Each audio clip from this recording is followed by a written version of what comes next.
Hello guys, welcome to my very first video for section 2 on how to set up the virtual machine or the virtual environment that we are going to be using. And for this course you can either have a Windows device or you can have a Linux device. It doesn't really matter what OS you are going to be using, because the software that we are going to be using are going to work for either Linux OS and even a Mac. But I'm going to be using a Linux Ubuntu OS for this journey. So it shouldn't matter what OS you are having, because like I said, the software that we're going to be using are going to work across any OS. So the first thing that you need to do is that we need to go ahead and download the Ubuntu server.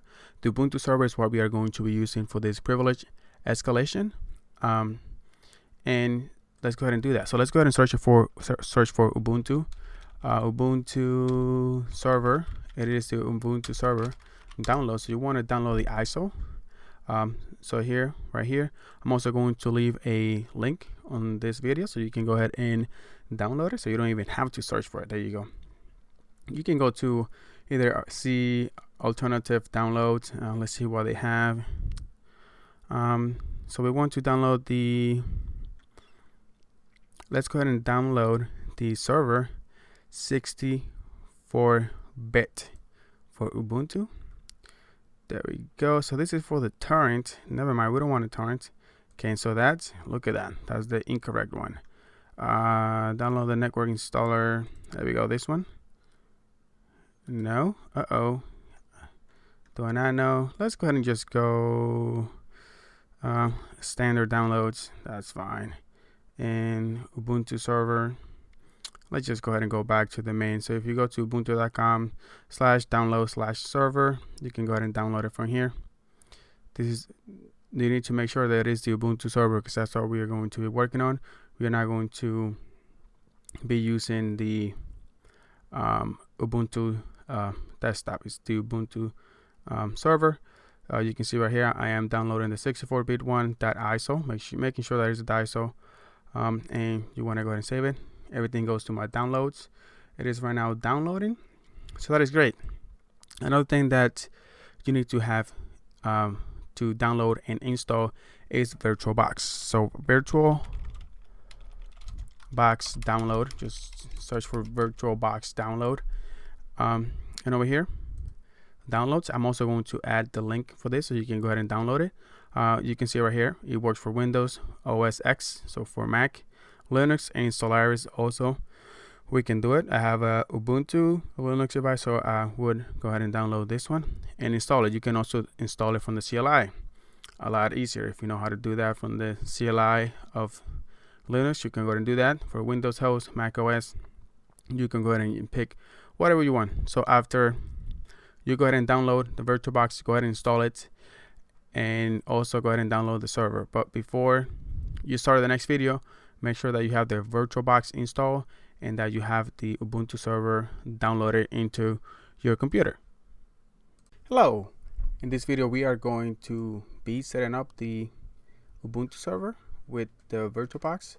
Like I said before on the previous video, we downloaded the Ubuntu server and we also downloaded the VirtualBox, and I told you to install the VirtualBox before installing or before starting this video.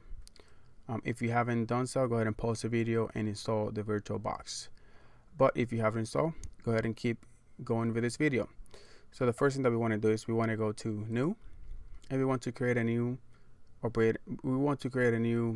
VM. So we are going to name, it's going to be the type of Linux, and it's going to be Ubuntu 64-bit. And we're going to call this, you can call it whatever you want. I want to call it Ubuntu server. Press next.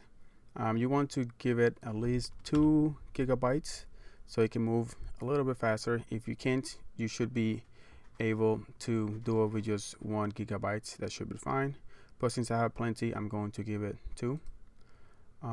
We are going to create a virtual hard disk. Now we're going to select that default one, go ahead and create, and we are going to select the VHD, so the one in the middle. Next, we are going to leave this as the default. Next, Ubuntu server, let's go ahead and give it a list. Let's go ahead and give it 16, just in case you want to do something else. Create, but you can keep the defaults if you want to. So now let's go ahead and start this VM, and it's going to ask you for the ISO that we downloaded. So you're going to press this, and we're going to search for it. And here we go, Ubuntu live server AMD 64 bits .iso. That's the one that we want to do. Go ahead and press and start, and that is going to start that Ubuntu server, and we are going to install that ISO in this as a virtual machine in VirtualBox. So let's go ahead and give it a couple seconds. It is going to do some checks. It didn't find any errors, so that's great. So let's just go ahead and give it a couple seconds for it to finish doing the checks. And there we go. After it is ready to install, it is going to run. It is going to start right here. So if you want to start, if you want to select your language, English from UK, Espanol, French, you know, whatever you want to pick, you can go ahead and pick. I'm going to select English. The layout, everything, I'm going to leave everything as default. That's how I want my keyboard. Done. The next one is asking me for an IP. We are going to do a separate video and we can talk about that. Let's go ahead and leave this as default for now. So let's just go ahead and do done. Proxy, we are not going to use any proxy, so let's go ahead and press done. Mirror address, that's fine, you can leave it as default as well. Done. We are going to select to use the entire setup. This, we are going to select both of them, just a default. We are not going to encrypt the LVN group. So let's go ahead and press done. So everything is a default over here. And over here, let's just select done again. And selecting continue. Yep, that's fine. Let's go ahead and press continue. Let's go ahead and give it a name. Let's go ahead and name this Miguel Sano. Server's name, let's go ahead and call it Ubuntu. Pick a username, Miguel. Password, just pick a password, whatever you want. I'm going to create a weak password, and it's going to tell me that it is weak, so that's fine. If you want to install SSH, I do want to do that because I'm going to be SSH. I'm going to open an SSH connection between my Ubuntu machine. This is my host and this VM. Okay, so let's go ahead and select that. We are not going to do any imports. Let's go ahead and press done. And if you want to install more stuff for this server, like DAC-L, if you want to install Google Cloud SDK, you can install all of that. But we are not really going to be using any of that, so I'm not going to install it. Press done. And now it is going to install the installation, and it shouldn't take that long. Maybe takes like a minute or two. Also depends how much RAM you gave it, but it shouldn't take that long. So let's go ahead and wait for this to be done. And after it's done, it should ask you to reboot. So let's go ahead and reboot. And it shouldn't take that long for it.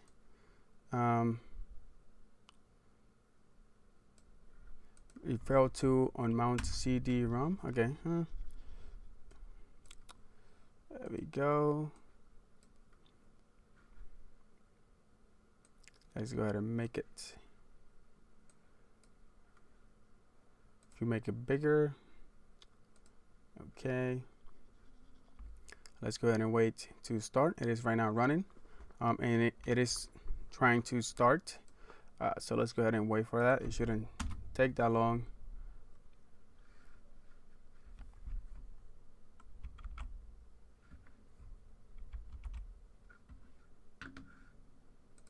And there we go. It is done rebooting right now. So let's go ahead and press X, and it should ask you to log in. So the username that I set up to, still trying to run. Okay, should be, I guess it should be done. So the username was Miguel, and the password, let's see if it lets me log in. There we go. So I am logged in into my Ubuntu server. So this is it for this video. On the next video, we are going to set up the network so we are able to connect to the server from my desktop into that VM. Okay, so in this video, we are going to install the network tool. So we are able to do the ifconfig, and the ifconfig basically lets you see what is the IP on your virtual machine. So if you do this command over here that I have, sudo apt install nettools, it's going to let you do the commands that I'm going to be running. So just go ahead and press enter, and I have it already installed. So let's go ahead and just do that first before you start this video. So after that, you should be able to do a ifconfig. If you can't see because it is too small, let's see if I can make it bigger. View. Okay, scale screen. It won't let me do that. Devices. All right, let's go ahead and just make it bigger. No, it won't do that. Let's go ahead and do, let's see, view, scale, switch. All right, so that should be fine. There we go. That should be good. So here's the ifconfig. It's a command. If you wanted to install the network tools, it's sudo apt install nettools. And if you want to see your IP address, you do the ifconfig. So let's go ahead and do ifconfig again. And here we go. So you can see that we have an IP address of 10.0.2.15. Okay, so that is the IP address of this virtual machine. So if I go into my desktop and I try to do ifconfig too, we are going to see that we are not in the same network. So here's my private IP address, 192.168.1.128. So it's not the same private IP address. So I need to get this virtual machine in the same IP address as I am. And in Windows device, you want to open the command prompt and you want to do ipconfig. That's the command for the Windows device, ipconfig. Okay. So the way to do that is that we need to change the network in the virtual machine. So let's go ahead and try it. Let's go ahead and do that. Let's go ahead and first just power off this device. All right, so we are going to go right click on it. We are going to go to settings. We are going to go to network, and right now it's using NAT. I don't want it to use NAT. I wanted to use the bridge adapter, and I wanted to use, for this Windows people, for this Linux people, I wanted to use my my car of ENP3S0. So that's the one that I wanted to use. If you want to do promiscuous mode, let's go ahead and just allow all as well. There we go. And for your Windows device, it's probably going to do bridge. It should be the same bridge adapter. And just select either, if you are on Wi-Fi, you want to select your Wi-Fi card, or if you are connected via Ethernet cable, then you want to select the Ethernet one. For me, it's going to be the ENP3S0 for my Linux device. It could be different if you have the same Linux device. Just make sure that you want to be on the same network as your private network at home. Okay, press OK. Now let's go ahead and start this Ubuntu machine. Do not show this again. Switch. And let's go ahead and keep my command line over here, making sure that it is going to be in the same network. And if it is on the same network, I should be able to ping this virtual machine, and if I'm able to ping this virtual machine, I should be able to SSH into this virtual machine. And the reason why I'm doing SSH is because I'm going to be able to copy and paste doing it from my desktop, because if I do it straight from this Ubuntu, this VirtualBox, it won't let me to copy and paste. All right, so let's go ahead and log in. Username Miguel, my password. There we go. Let's do if config, and here we go. So now the IP address looks like it is 192.168.1.149. So it looks like we are in the same network. So let's go ahead and try to ping 192.168.1.149. And I should be able to ping 192.168.1.149. There we go. So we have a ping. So we are in the same network, as you can see. That is great. So now I should be able to SSH into this Ubuntu server, and then we don't need to do anything from this VirtualBox, only to just turn it on and then SSH from my desktop, right? So if you do SSH for my desktop, you can also, if you are using Windows, you can use PuTTY, or you can also use the command line if you have Windows 10. One of the versions, I think it has SSH enabled from the command prompt.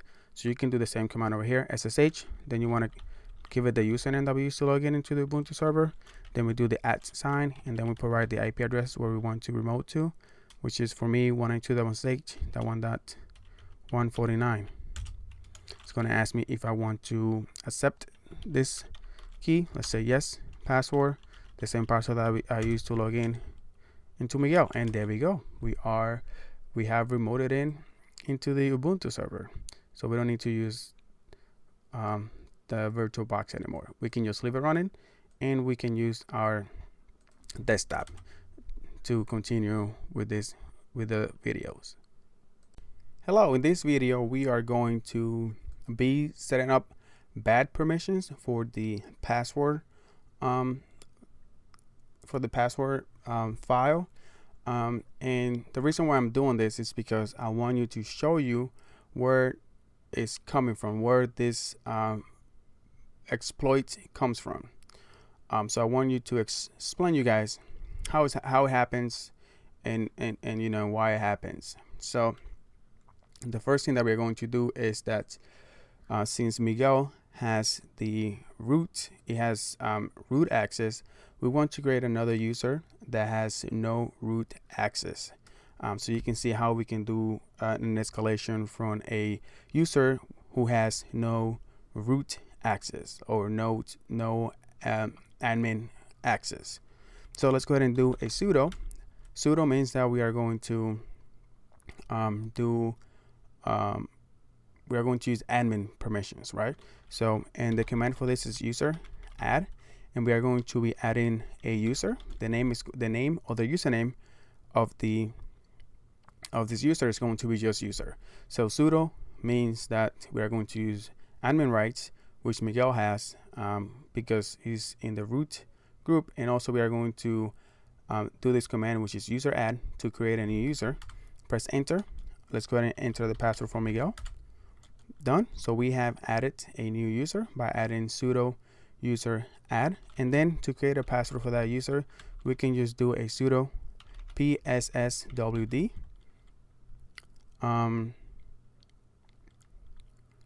Yes, so sudo, and then we can do just user, and that's going to create a new password for that user.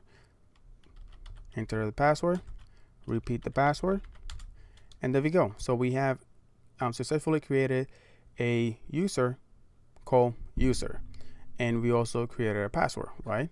And we use the sudo, which is telling the Ubuntu server that we're using admin permissions, and we use this command to tell to create a new user add. Then we did the SUDO again, telling Ubuntu that we're going to use admin rights and password or passwd,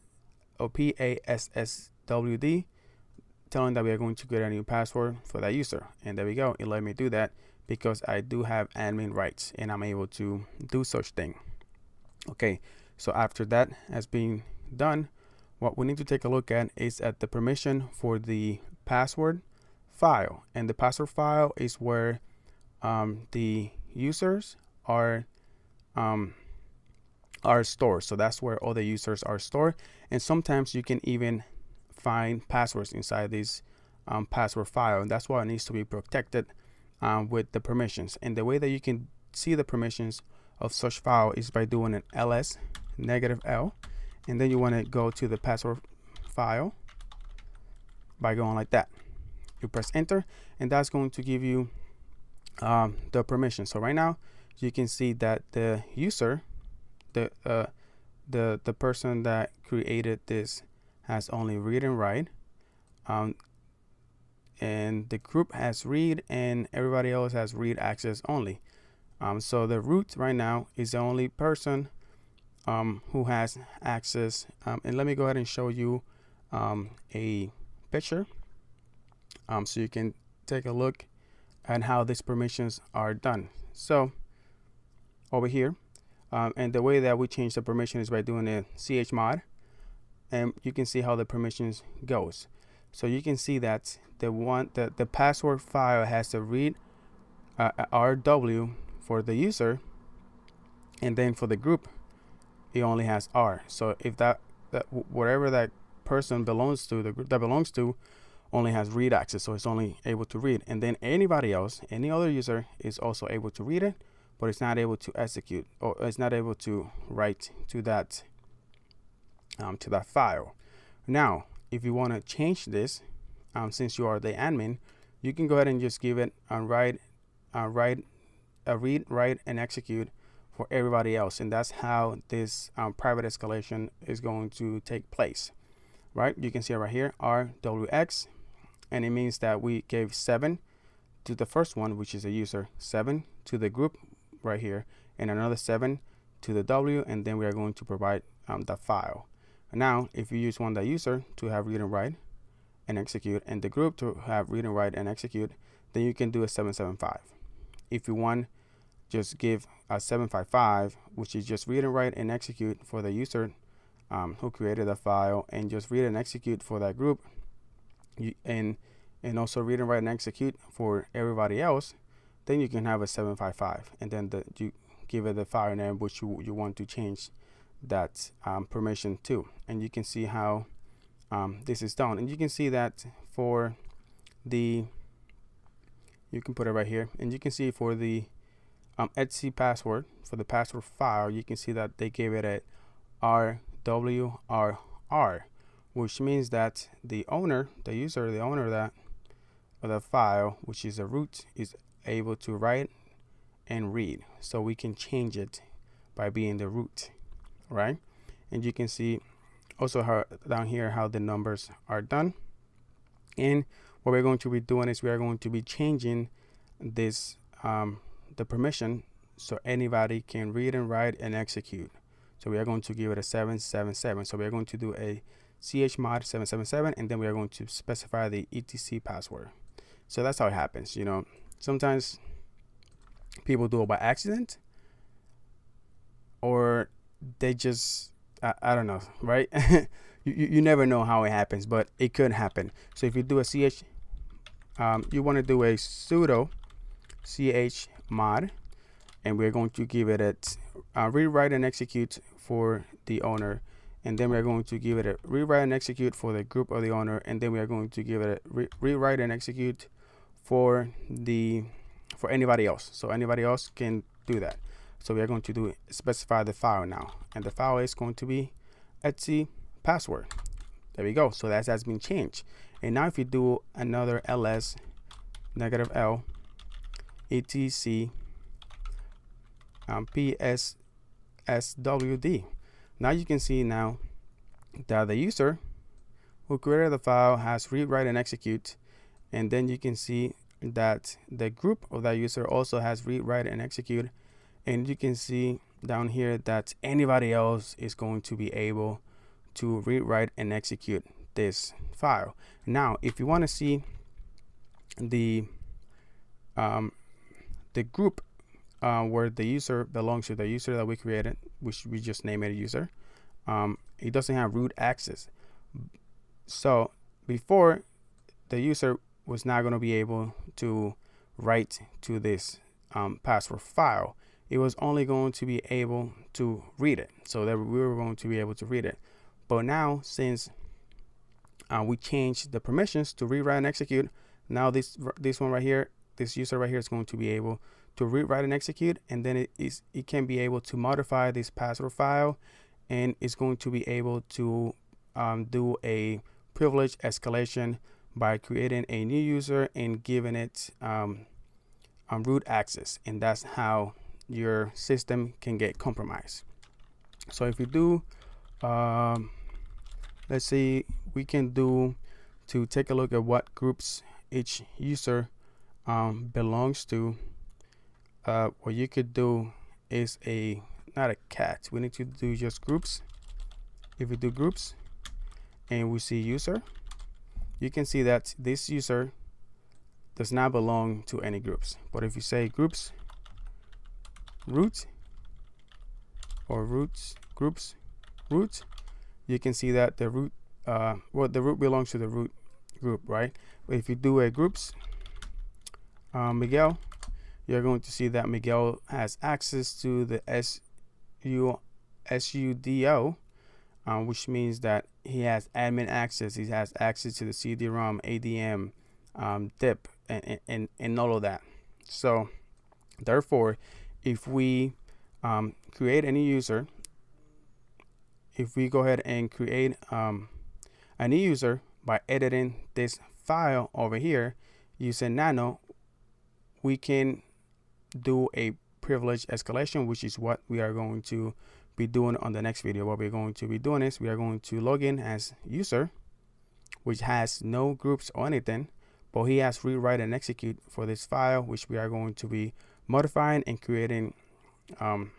We are going to be modifying this file, and we are going to be able first to either change the password or Miguel to get access to Miguel's account, which he's an admin, or we can go ahead and change the password for root and just log in with root, or we can also create a new user and give it root access. So that's what those three privilege escalation is what we are going to be doing on the next upcoming videos. Hello, in this video we are going to do a privilege escalation by basically editing the password file. And what we're going to be doing is that we are going to create a hashed password, and we are going to add it into the root user. So right now we are logging as Miguel. So what we're going to be doing is we are going to log in as the user that we created, and we name it user. And the way that you change, basically the way that you change users is by going SU, and then you specify the user that you want to go to, which is user, and you need to specify the password. There we go. So we are in the user. So now what we need to do is that we need to first try to do a su root to see if we are able to get into the root to change and see if we are able to log in as a root. Let's provide a password. So we are unable to get into the root. So now what we want to do is let's go ahead and take a look at the password file, which is etc passwd, and you can see that we have read, write, and execute, rewrite and execute, and rewrite and execute for anybody. So that means that me as a user, as login as user, I'm going to be able to edit this password file and change the password for the root user, and we are going to be able to log in as the root user. You can see that we were unable to authenticate, but after we change the password, we are going to be able to authenticate. So the first thing that we need to do is we need to go ahead and create a basically a hashed password, and the way that you do that is by doing open SSL, and you do passwd, and you can then specify the password that you want to add to it. So let's go ahead and say hacked 123, and that's going to give you a hashed password. So what you want to do is you want to go ahead and copy it. So now, since we find out that we have rewrite and execute access to this password file, we can go ahead and replace the password that the root user has with this hash password, which decrypted means hacked 123. So now the way that you are able to edit this is by using nano, and you can do nano. Basically, it's a text editor, and that's what we are going to be using. And you can do our nano and then specify the file that you want to open, and this is going to open a file. And since we have rewrite and execute access to it, we are going to be able to edit this. So let's go ahead and go to nano, and you can see right now that we can see all the users in here. And if you want to know how all of this doesn't really make sense for you, but I'm going to show you a picture so it can make more sense to you. So here we are. So let's go ahead and take a look at root. So right now, the first one, which is the number 1, is basically the username, right? And then we have number 2, which is the X. We can see it over here. It's basically the password, which has a X characters indicate that the password is encrypted, and it is stored in the etc shadow file, which we are going to also be doing a privilege escalation for that shadow file. So we are going to be able to replace this X with the hashed password, the encrypted password that we created. So the third one is basically the user ID. Each user must be assigned a user ID, so that's why it has a user ID. The user ID is 0 for the root. Then we have the group ID for number 4. Then we have the user ID info for number 5, and then number 6 is the home directory, and number 7 is a command shell. So that's how it goes down. So the first one is a user. The first X is the password, encrypted password, which is stored in shadow, in the shadow file. The number 3 is just the user ID, and then number 4 is the group ID. Then we have the user ID info for the root, and then we have the home directory, and then we have the command shell. So what we're going to be doing is we are going to be replacing the password, that we are going to be replacing that X character with the encrypted password that we created, right? So if you do a Control X, and this is the encrypted password that we created, go ahead and copy it, and we are going to go back to nano etc password. Oh, that's not how it is. Sorry for that. Nano etc passwd. There we go. So we are going to go ahead and delete the X, paste it in here. There we go, making sure that the colon is there, and then we are going to press Control X, and then we are going to say Y and press enter. So now we should be able to log into the root by doing a su root, and we are going to specify the password that we encrypted, which is hacked 123, because remember we replaced the X for this encrypted password. So if we do hacked 123, now I am login as the root, and the root user is Miguel. So now I have root access to this server, and I should be able to do whatever I want. So this is how this privilege escalation goes. It's just by, replacing the X with this encrypted password that we created, and then we were able to log in as the root of this Ubuntu server. So that's how it goes down. On the next video, we are going to change the password for Miguel, and we are going to log in as Miguel, and then we are going to create a new user and just going to give it root access so we can do whatever we want in this server. Hello guys, in this video we are going to do another privilege escalation. So what we're going to be doing is, instead of just editing or changing the password of the root users, what we're going to be doing is that we are going to basically add our own user, and we are just going to give it the same permissions of the other user. So for this instance, we are going to be using Miguel's. So therefore, what we're going to be doing first, we will have to go to SUID user. And the reason why we're going to SUID user is because he has no privilege. It is a user that has no privilege at all. And the only privilege or permission that it has basically is to edit the password file. And that way, since we're able to edit the password file from this user that has nothing else but to be able to edit this, and then that's how we're doing this privilege escalation. So the first thing that we want to do is that, let's see, let's do, so we change it to the user. Now we are, if we do a who am I, you can see that we are, the current user is the user. That's just, I just name it the same, right? I should have just named it something else, like Carlos or something. But I created a user account and just name it user.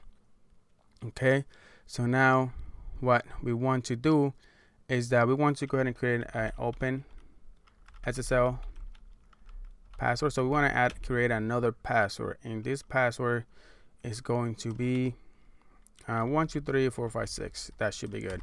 So let's go ahead and create that encrypted password. Let's go ahead and copy it. So what we want to do now is basically I'm going to open a text editor. So my text editor that I'm going to be opening is going to be LivePad. You can open you can open any Word document or whatever you want to do, just a text editor. And I want to go ahead and add my encrypted password over here. Going to move it to my other screen. So since we have done this, the next step that I would like to do is to find out what the user Miguel has in the password file. So one way to do this is by doing cat. Basically what cat does is just displays everything inside a file. So if we do cat etc passwd, it shows everything there is in this specific file. So we see everything there is in this file. So there's a lot of stuff. You can see Miguel, so we can just go ahead and copy it from here. But another easy way, or a clean way to do this, is by doing a cat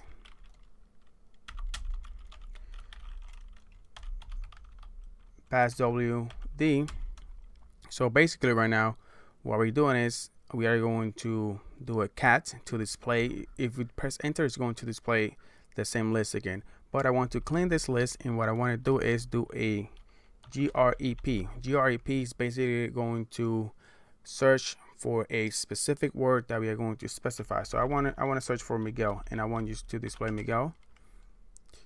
So there we go. It display Miguel's line over here. So what we did was, I want you to show me what is inside this password file, but I just want you to look for Miguel's line, and you can see it only display Miguel's line. So let's go ahead and copy it.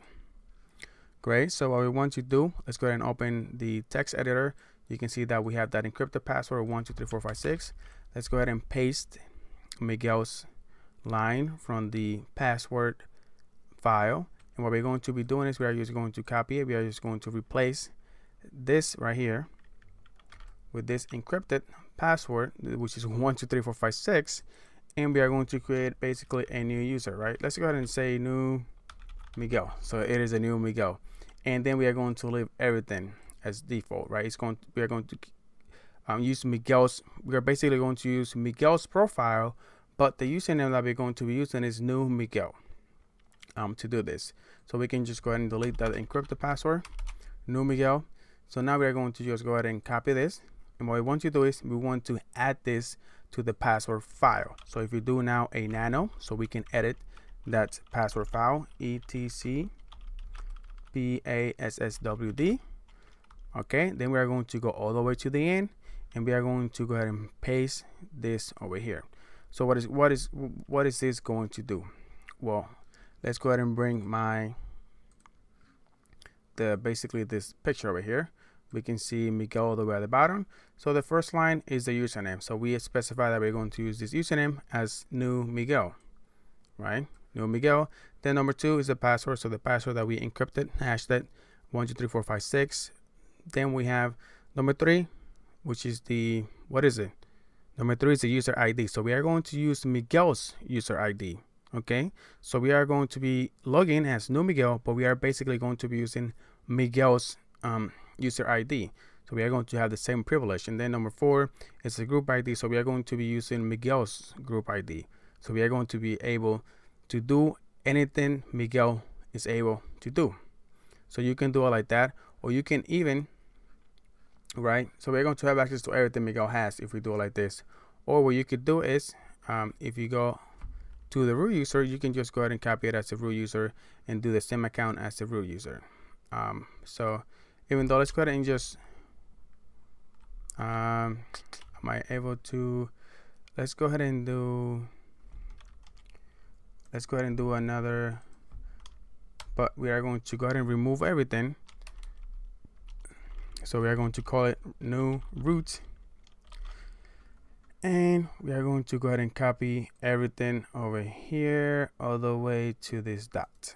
Copy it. We are going to go all the way to the bottom, and we are going to paste it over here.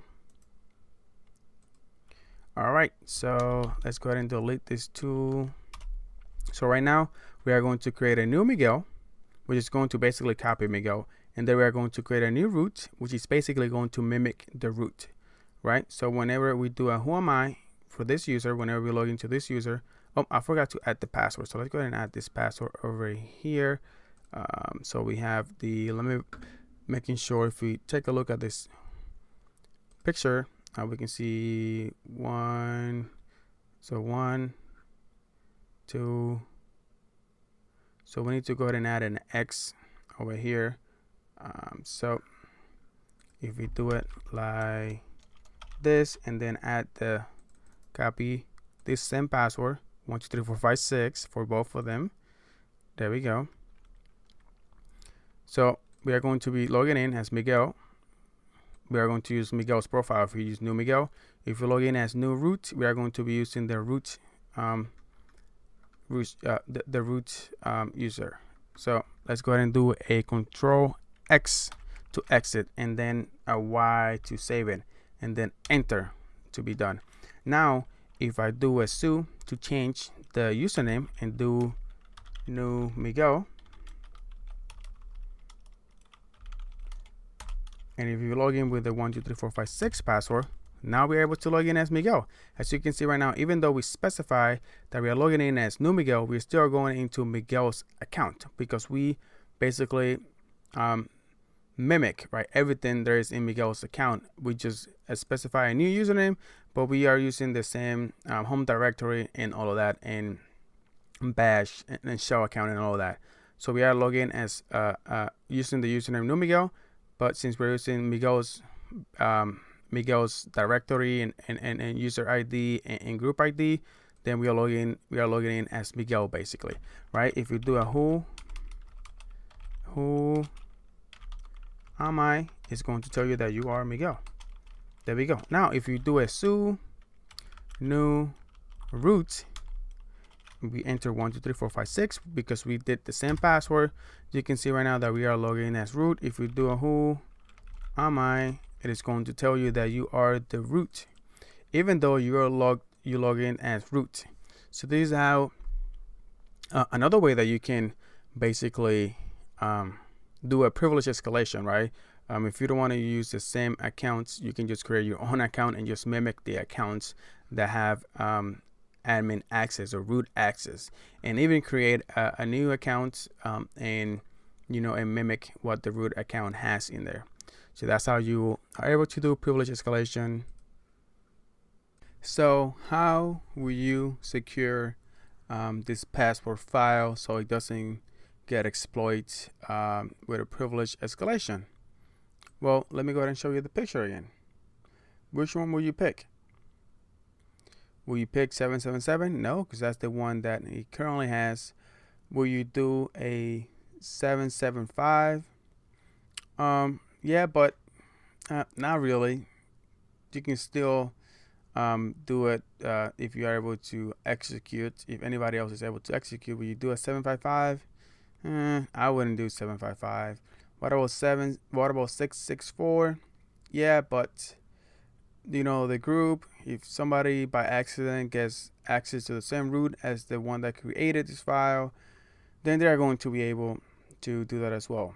The best way, the best possible way, is to give those files that you don't want anybody access to it but the root or whoever, you know, created this file, is by giving it a 644. So you want to change the permission by doing a chmod 644 and then specify what you want to do or the file that you want to point at. So let's go ahead and do that. I'm going to show you how to not allow people how to not allow anybody to read, write, and execute. So what you want to do is, you are the root, right? You are the admin of this Ubuntu server. What you want to do is let's do a chmod 644. 644 meaning that read and write is going to be for that, you know, that the admin is going to be for the person who created the file or the root user. The group is only going to be able to read it, and anybody else is only going to be able to read it. So 644 is the best possible way that you can give it. So let's go ahead and do 644 and specify the basically the that file. So passwd, enter. So now if we log in as SUID user, right, it doesn't ask you for a password because we are coming from a higher, right? We're coming from the user, so from the root account, so it won't ask you for the password. So now if you do a ls -l etc passwd, you can see now that the only person able to read and write is going to be the user. So me as a user, we basically no groups, we no access, no permission, we won't be able to edit this. So if we do a nano etc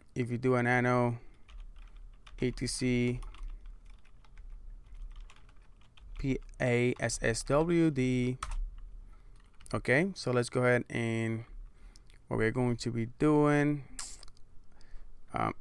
let's go ahead and you do anything in here, and if you do a control X to exit and Y to save it, it won't let you do it because it says it right here, permission denied. We don't have access to write, we only have access to read it. We don't have access to write, so therefore we shouldn't be writing to this. So you can just do an X and then no, so it's not going to save it.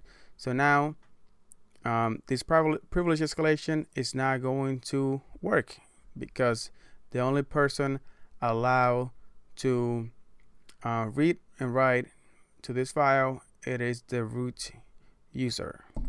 Hello guys, in this video I am going to give you guys a challenge.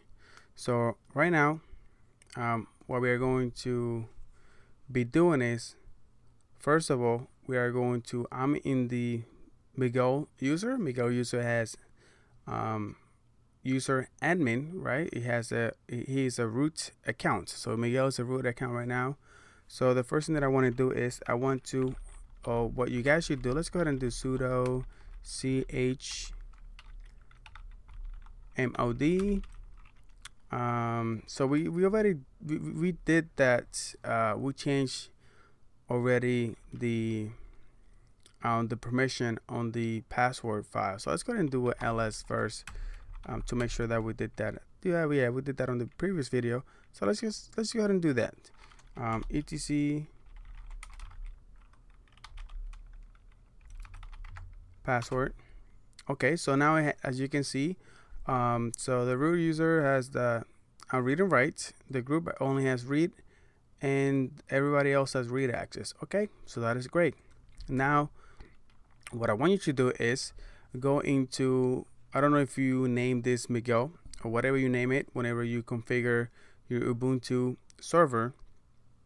What I want you to do is go into that user and do a SUDO CHMOD etc, and instead of password we are going to do group. Enter the password for that user. So let's see. Okay, we forgot to specify, so 777. So what we are doing now is that we are changing this permission to the owner has read and write access and execute access, and the group has read, write, and execute, and anybody else has read, write, and execute to this group. So if you do a ls -l etc group, so there you go. It has the owner, whoever created this, the root has read write access, the group has read write access, and anybody else that read write and execute access to this etc group. So what I want you to do is go ahead and log in as the SUID user, which has it only has access basically to this file.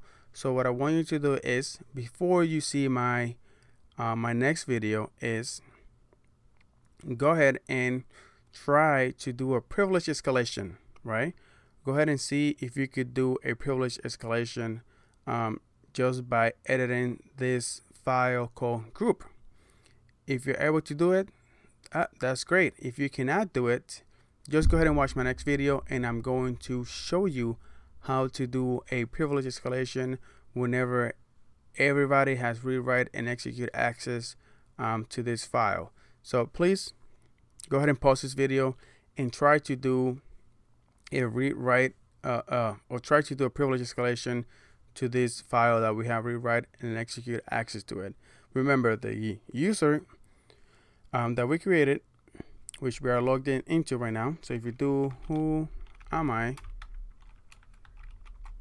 it tells you that you are the user, and this user basically does not have any really any access. If you do a groups user, you can see that we are in the user group, so we don't really have anything. So we cannot really do a lot because we're not in basically any groups. But if the group file has read and write access, you should be able to do a privilege escalation. So like I said before you go ahead and watch my next video, just stop this video right now and try to do a privilege escalation on this file. Let's see how you do it. Tell me how you do it before you watch my next video, because I'm going to show you how you're able to do a privilege escalation on the file, on the group file. So go ahead and pause this video right now and go ahead and do it. If you cannot do it, if you get stuck, that's fine. We are here to learn. Just go ahead and watch my next video, and I'm going to show you how to do that. In this video, we are going to go over what a group file is. And a group file is a text file which defines the groups to which users belong under Linux and Unix operating systems. Under Linux, multiple users can be categorized into groups. It stores group information or defines the group that basically defines the groups to which users belong to. And there's one entry per line, and each line has the following format, which I'm going to show you right now. So here's how the format is. Number one right now, that is the group name, and it's a group name. If you run the ls -l command, you will see this name printed in the group field. and then the other one, which is separated by a colon. Number 2 is the X, which is the password. There's an instance where you can basically create a password for a group, and this is useful to implement privilege groups. Then we have number 3, which is the group ID. So it's just the ID of that group. And then we have number 4, which is the group list, and this is where the list of usernames, who are the members of the group right here. So if we have read and write access to this file, what you want to do is you want to add your user to the list next to the group name that you want to belong to, so you can do a privilege escalation. And that's what we are going to be doing on the next video. And if you figured out the challenge from the previous video, all you needed to do is just put your name or your username right next to by opening this file with nano with a text editor. And if you put your name next to the group that you want to belong to, let's say like the SUDO group, the SUDO group basically gives you admin access. So if you want to have access to everything, what you want to do is just put your name or your username right next to the user group, and we're going to be doing that. I'm going to show you that privilege escalation on the next video. So in this video, we are going to exploit the group file because it has incorrect permission. Somebody changed the permission and gave access to everybody to rewrite and execute. Let's go ahead and take a look at that and see if it is still there. You want to do a ls and -l etc group. So here we go. We don't have rewrite and execute, so let's go ahead and just do it out right now. So the way that you do that, chmod 777 etc group. So it won't let me do that. Let's go ahead and do a sudo 1234556. That is my password. Yep. Or not. There we go. Okay. So now if you do again a ls -l etc group, you can see that the rewrite and execute for this group is for everybody. So anybody will be able to edit this file. So what we're going to be doing is we are going to be creating another user, new user. So let's go ahead and do sudo add user. We are going to name it Carlos. So there we go. The password for Carlos, it is going to be whatever you want to give it. Repeat it again. There we go. If you want to enter a full name, let's get Carlos Delgado. Room number, nothing. Work, nothing. Home, nothing. Enter. Is this information correct? Press Y. There we go. So now if you do su and go into Carlos, so that is the way that you log into a different user. So su Carlos and enter the password for Carlos that we just created. There we go. Now if we do cd, let's just go to over here, and now if you do you can see right now that we are logged in as Carlos, right? If you do a who am I, it tells you that you are Carlos. If you want to see the groups that Carlos belong to, groups Carlos, you can see that we only belong to the group Carlos, which has no privilege, no admin access, nothing. We can't even SSH into it. So now, since if you do an ls -l, let's see if it is still there, etc group, you can see now there's a good something good that happened. So the rewrite and execute went away, or it's not there, because we executed it before Carlos was created.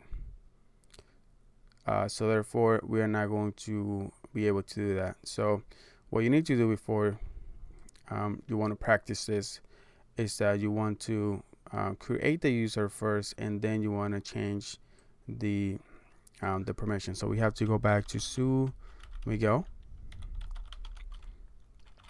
enter Miguel's password, and then you want to go ahead and do a chmod 777. Specify which one you want to change it to that. Oh, I always forget, you want to do the sudo. There you go. Now if you go back to Sue and you go back to Carlos, you can say who am I? Carlos. The groups that Carlos belongs to. Carlos belongs to just the Carlos group. So now if you do an ls -l etc and say group, there we go. Now you can see that we have read, write, and execute for this group file. So now we should be able to edit this group file because we have read, write, and execute for everybody, even if you're not in any other groups. And the way they do that, let's go and do nano etc group, and then from here you can add your name next to whatever group you want. As you can see, Miguel is part of the root. It's also part of the ADM. Miguel is part of the CD-ROM, dip, sudo, backup, and all of that. So what I want to do is I want to add this user to be part of SSH, so we are able to SSH into this machine, so we can gain remote access, so we don't have to be physically present in this computer. So I want to add it next to SSH. So SSH, let's just go ahead and add Carlos to it. Okay, just like that, just add the username, do Control X, Y, enter. So now what we could do now is let's go ahead and do exit, so we can exit out of here and exit again and exit again, exit. There we go. So I have logged out of my Ubuntu. So now I want to SSH back in, and not as Miguel anymore. I want to SSH as Carlos, which has no access, but we just purely gain access to the SSH group, so we should be able to SSH now. And there we go. So now we we added Carlos into the SSH group. So now from here, what you could do is you can add Carlos to a lot of those groups, so you can escalate your privilege due to the fact that somebody misconfigured the group file. So that's how you do privilege escalation for the group file. Hello guys, in this video I'm going to be showing you how you are able to search for files that have a permission of 777 or read, write, and execute. So the way that you could do that, let's say that you are Carlos, right? Let's say who am I? So Carlos, if you say groups for Carlos, you can see that Carlos belongs to Carlos's group, and he also belongs to SSH, which is why we were able to SSH into this machine. But now since you are just a basic user and you want to find files or executables that you basically want to exploit, right? So a really easy way to find files that you can exploit is by using the find command.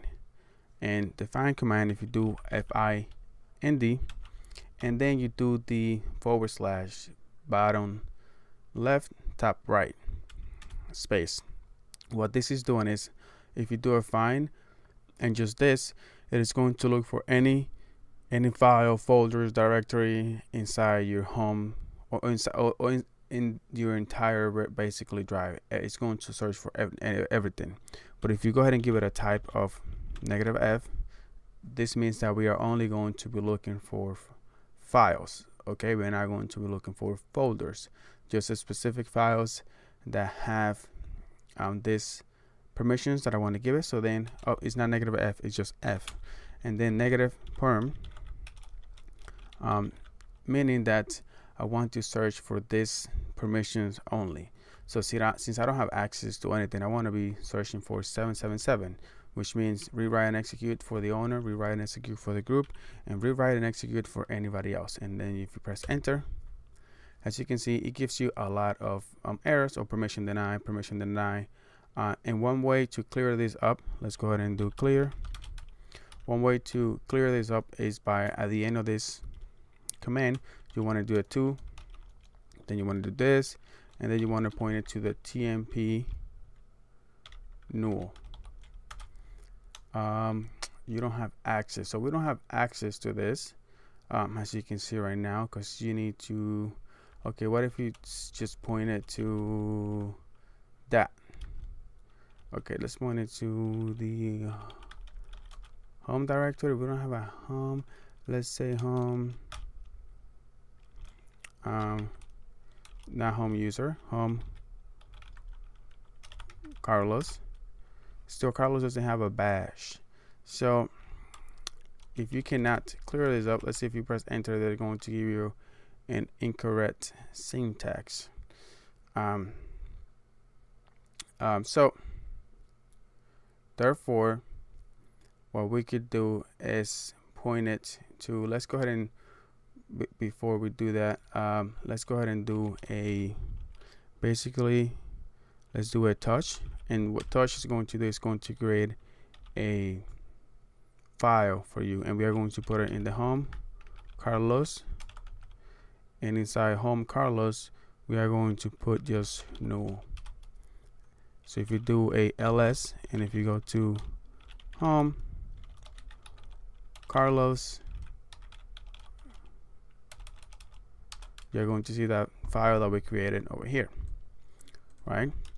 If you do an ls negative L, you can see that you have rewrite access to it because we were the one that created it. You can see right now user Carlos and Carlos. Okay, so now if we go back to the command of find, and we just point to home Carlos null, there we go. So that way, what happens is all the errors that we get when we don't do this, it goes to this file. So if you do cat, let's see, if you do cat home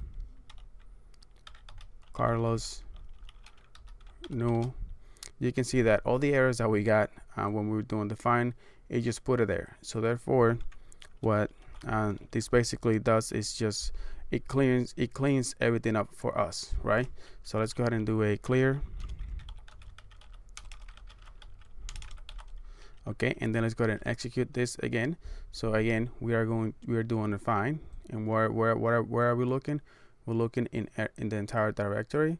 We are looking for a type or just files, and the permissions that I want to look for is 777. Again, you can look for any permissions that you want to, but in a specific, you want to look for 777. And then what I want to do is, if we get any errors, I wanted to send it to this file over here that we just created. So press enter, and as you can see right now, we found two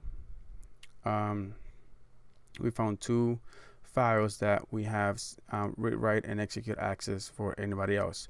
So if you do now, to verify this, you do an ls l etc, and then you do a shadow.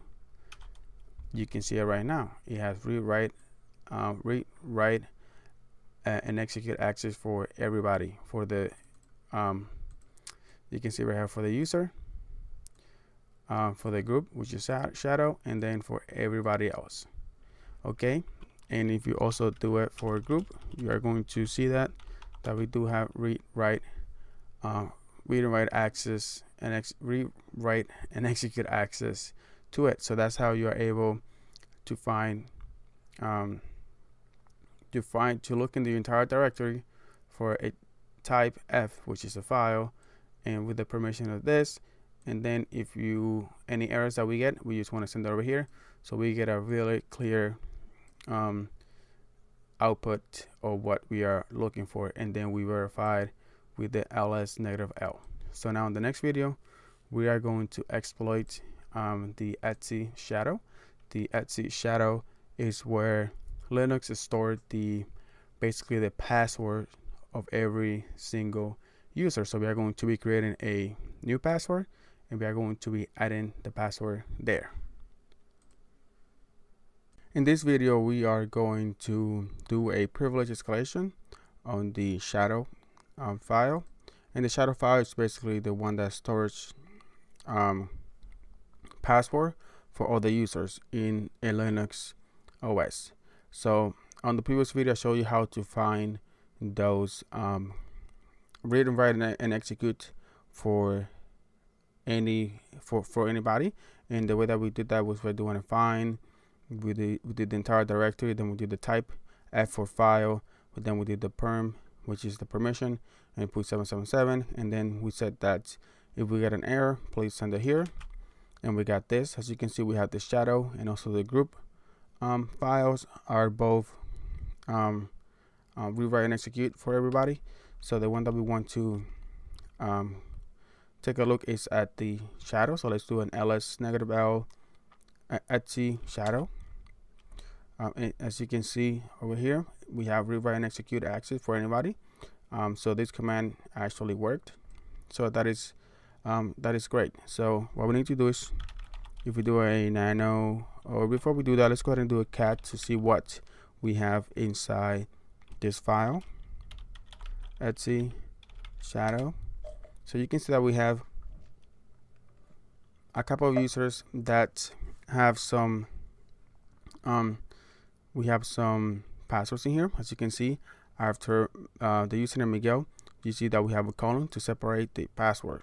So you can see that we have a password right here.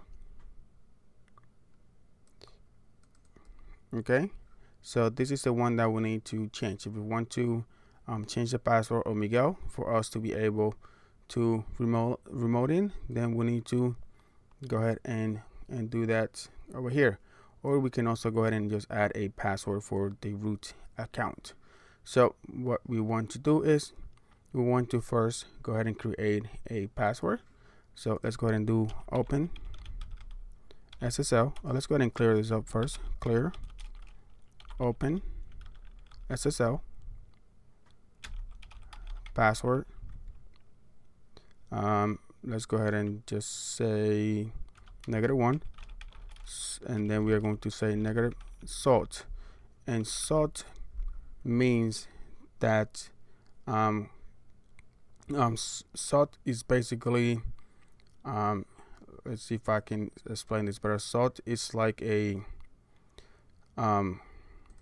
it's basically like a random data that is used as an additional input to one-way function that hashes data.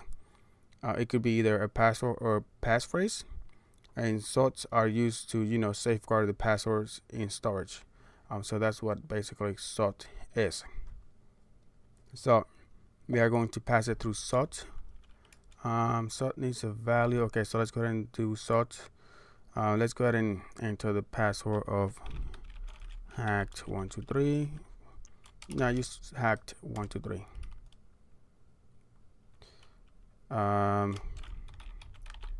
1, 2, 3.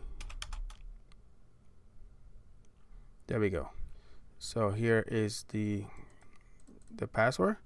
You can see that we see hacked in here, but we actually, instead of using hacked, I did this wrong. Let's go ahead and do it for this one. Is going to be for it's going to be for Miguel. So let's go ahead and just type Miguel over here, and then we just type the password that we want. We can just type hacked123, and there we go. So this is the password that we're going to replace Miguel's password with. So what we can do now, since we do have write access to the etc shadow file, we should be able to go ahead and replace Miguel's password. So let's go ahead and delete all of this all the way to the colon. Did it delete anything? Nope. So we need to, I forgot this is nano. It's not really notepad. So we go all the way down here and we are going to delete all of this. And then we are going to paste the password that we generated. And there we go. So now let's go ahead and do a X, yes, enter. Now if we do a su Miguel, let's see if we are able to remote in as Miguel. There we go. So we changed the password. So now since we whatever password we specify over here, it generated this password and we replace that in the shadow. So if we do a cat etc password or etc shadow, you can see over here it is still there, the value that we replaced. So we can do the same thing for the root account. So let's go ahead and do exit. And now we are back into Carlos' profile. So let's go ahead and do a clear. So now we need to create one for the, we want to create one for the root account. And the root account, if we do cat etc shadow, you're going to see that the root account doesn't have a password right now. So we need to go ahead and create a new password and then just add it right here. So let's go ahead and clear and let's do open SSL passwd -1. Let's go ahead and give it some salt and let's just say root and let's add a password for it. There we go. So whatever you specify over here, it generated this password. So if you, before we do anything, we are going to try to remote in to the root account, see if we have access to it. So root password. As you can see, we cannot log into it. So now we are going to do a nano so we can edit the password. Etc shadow. Did I do something wrong? Okay, it needs to be etc. There we go. So now we go over here, we delete that asterisk and we are going to paste that password in there. There we go. Control X, yes, enter. Now we do su root and we enter that password in there. There we go. So now we are logged in as the root. Great, looking good. So now on the next video, what we are going to be doing is we are going to first let's go ahead and exit out of the root account. Now we are in Carlos accounts. There we go. You can see who am I. You can see it's Carlos. Let's go ahead and do a su root and do a who am I as well, so you can see that we are actually in the root account. Who am I?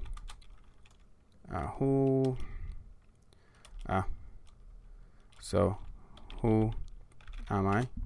And there we go. So we are the root. Great. So now if we do exit to exit out of the root account, and what we want to do is we want to just give it read access to everybody else. So what we're going to be doing is we are going to change the etc shadow, and what we want to do is we want to just give read access so we don't have write access, and we are going to remote in as Carlos and we are going to try to crack the passwords that are in there. So if we, let's go ahead and just go into the root again. There we go. And now let's do a, let's see, we can do a nano, or we can just leave the passwords. Let's go ahead and just leave the passwords, and let's just go ahead and do a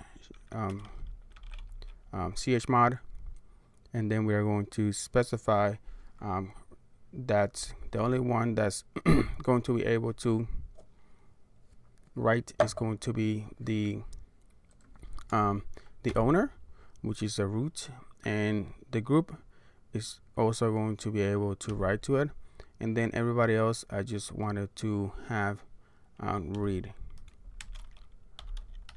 Let's see, shadow.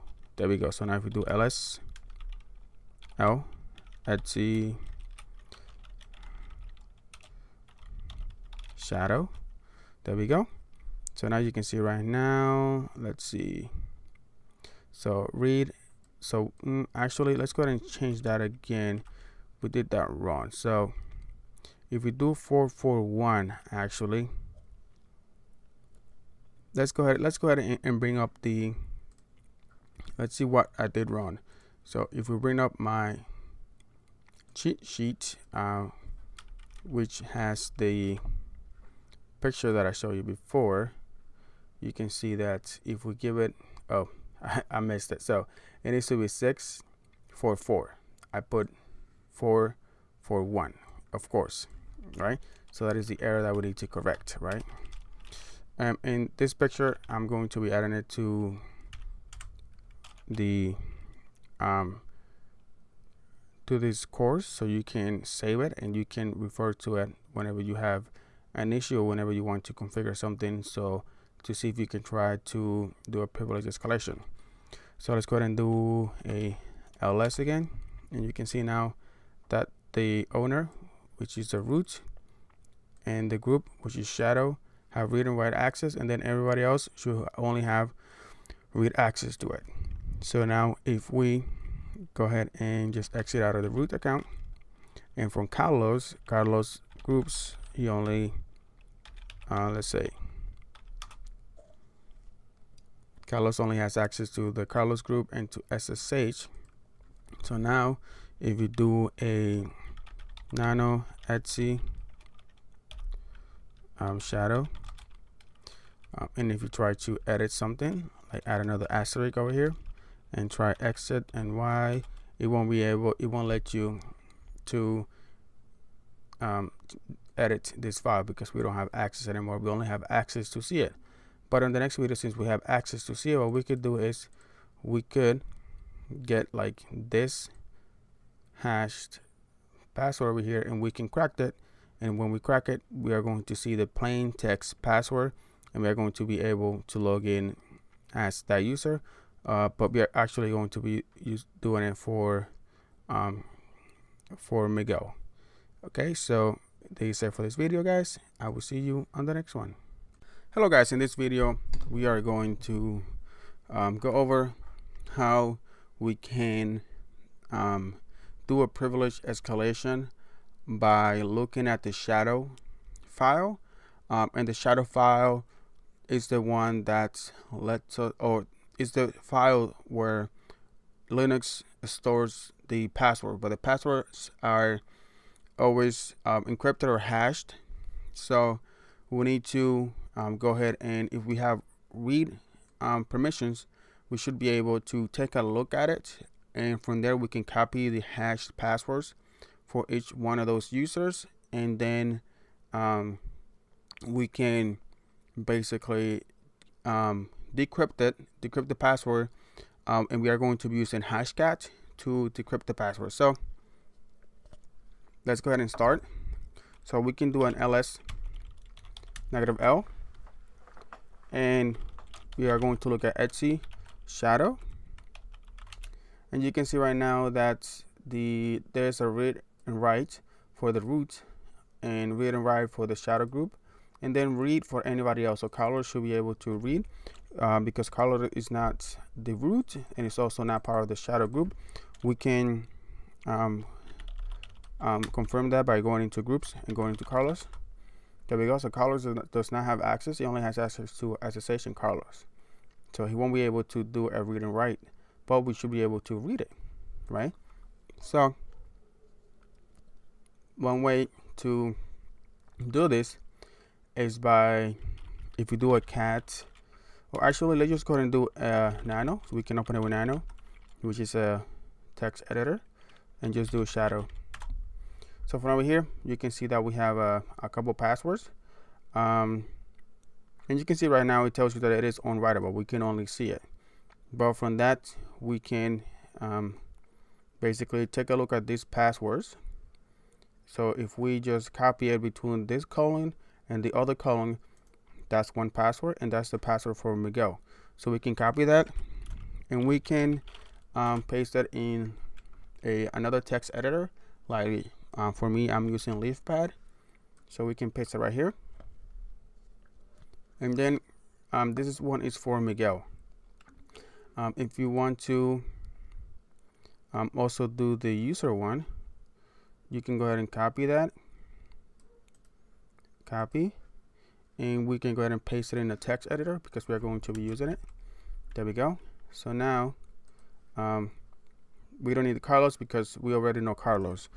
So now, since we want to look at Miguel and users, which we got the passwords, we can do a groups, and we can take a look at Miguel and see what Miguel has access to.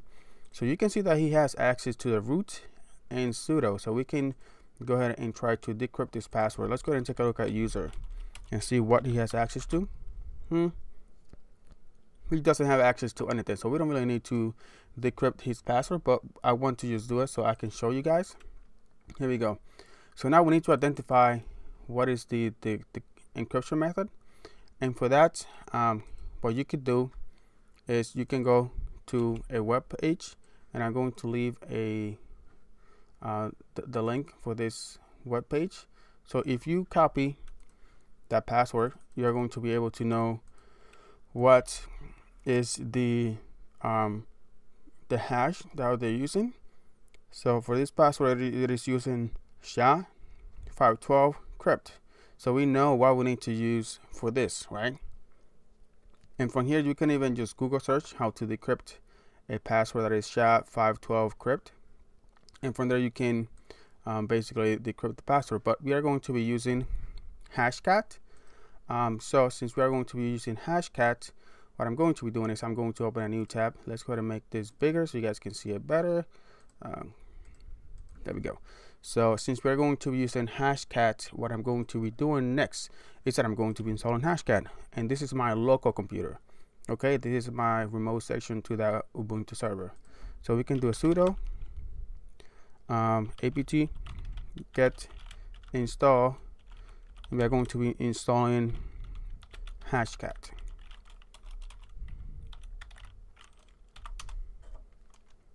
You're going to enter the password for your computer. There we go. So it looks like I already have it. So if you don't have it, it is just going to install it, but I already have it installed. So now what I want to do first is that I want to create a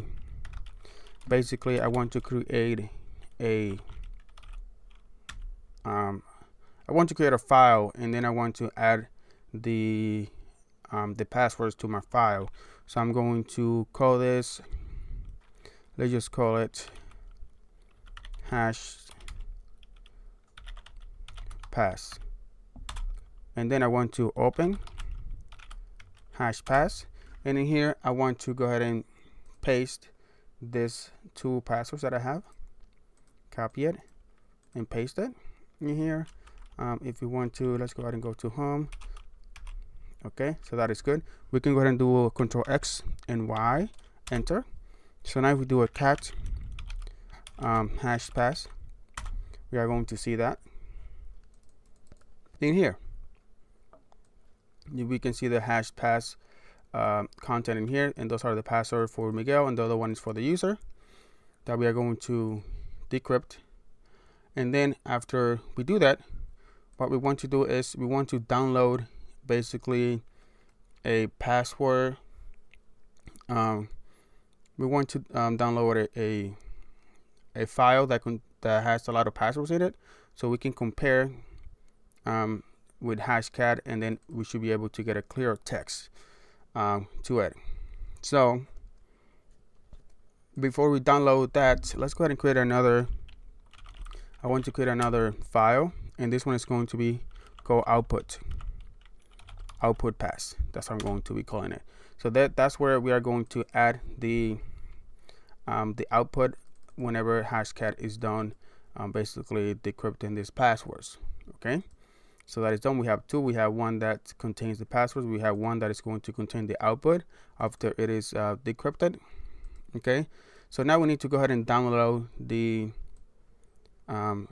passwords, the password, a text, basically a file that contains a lot of passwords, which we are going to use to basically compare these passwords too, because you do need this. So let's go ahead and paste it over here. I'm going to add this to the description of this video. This command, press enter. Curl could not be found, so I don't have curl, so let's go ahead and install that. Apt install curl, and if you don't have it, just go ahead and install it. It is fine. There we go. And a curl, when you do a curl, it's basically going to download that content. Okay, so we are going to do a curl, so it's going to download that content over here, and then we are going to place it in this text down here. And there we go, it has been downloaded. So now if you do basically it is a really heavy file, so if you do ls, you should be able to see it in here. There we go. Okay, and you can see my out pass, and you can see the hash pass as well. So now we can do a clear. So what we're going to do is we are going to do the hashcat. It's going to be hashcat -m. Then we are going to specify we want to use this 1800 -a0 and then O, which is basically going to do the output. So where do we want to put the output? We want to put it in the output pass, right? And then we are going to do a remove. And remove, what we want to basically remove is the, what do we want to remove? We want to remove the hash pass. And then what is the dictionary that we want to use? The one that we downloaded, which is 500 password text. So let's go ahead and take a look at it. We are going to be using Hashcat. We are going to be using this, it's basically Unix type 6 password hashed. We are going to use the this meaning, this A0 meaning that we are going to be using a dictionary attack. The -O meaning that we're going to put in the output in this file, and then the remove is basically going to remove each hash that is found, and we are going to be removing it from this file, and we are going to be using this dictionary, this file that contains all the a dictionary basically with a lot of passwords in it. So if we press enter, so we can see that it is now trying to do it. You can see not found. Okay, so let's see what we got. Hashed, recover 2 out of 2. Okay, so it was cracked. Let's go ahead and take a look at it now. So if we do a cat and we take a look at the output pass, and it tells you over here what is the password. So this one that we cracked, the password is 123456, and also for the user the password is 123456. So since we cracked this, let's go ahead and take a look at that. Let's go ahead and see if it works. So now we are going to go into the user, which is let's go ahead and sue Miguel 123456, and there we go. So now we are in Miguel's profile, and Miguel's, if you take a look and do a who am I, it tells you that you are Miguel. So you are logged in as Miguel. And if you take a look at the groups again for Miguel, groups Miguel, not groups with an S, plural. There we go. You can see that Miguel is in the Miguel group, root, ADM, CD-ROM, sudo, dip, plug dev, and LXD. So you can do a lot of stuff with this user. And then the other password, which one was for the user, it has the same, it basically has the same password. So you can go ahead and do a su user 123456, and if we do a who am I, you can see it's the user. If you want to take a look at who this user belongs to, it only belongs to the user. So this one is not going to be useful for you. So the one that you want to use to you know, do whatever you want, because it is part of the of the root group and also this pseudo group is Miguel. So that's how you are able to do a privilege attack in the shadow file if the shadow file is readable to anybody. And so thank you guys for watching. It was a really nice tutorial, and I will see you in the next video. Hello, in this video we are going to go into the SUID, and we need to explain what SUID is so you guys can understand it before we can exploit this, because if you don't understand it, then you won't understand the exploit. So have you ever thought how the non-root user can change his own password when he does not have write permission to the etc shadow file? Isn't it that interesting? Well, if we check to understand this trick, we need to check the permission of the user bin password command. If we do that command, let's go ahead and take a look at that. So if you go into the ls -l user bin password, if you go in here, let's go ahead and make this bigger. So this is why everybody is able to change their own password, and this is because we have this S bit right here, and this SS bit means that everybody or every user, every logged in user, so if you since we are logging as Carlos right now, is able to execute this user bin password, and that's where that's how you can change your password. So they're able to execute. You see right here that it doesn't have an X, it has an S, not an X, and because it has an S, you are able to modify this, and this S means that everybody or whoever is a logged in user is going to be able to execute this, therefore change their own password. So if you are logging as Miguel is going to also be able to change their password, because it's basically going to be run as a root, and you know, and the also the group root, but the bit is in the user right now because this is the SUID. On another video we are going to go over the group ID or the GUID, which is basically when you have the bit in the group file right here, in the group position right here. But we are now talking about the SUID, and for this one right here is going to be the SGID.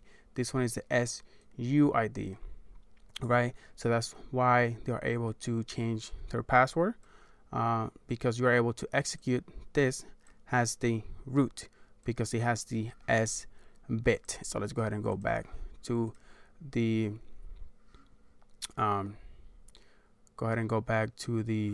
PowerPoint. So, and you can see right here that basically the way it works, that we substitute the X, which means execute, so you're able to rewrite and execute. We substitute this by an S, which is the SUID. So when you substitute the X for a S, then that means that everybody else is going to be able to run this as the root or as the owner of the file. So they're going to have root permission to this file, and this is how people can take advantage of this.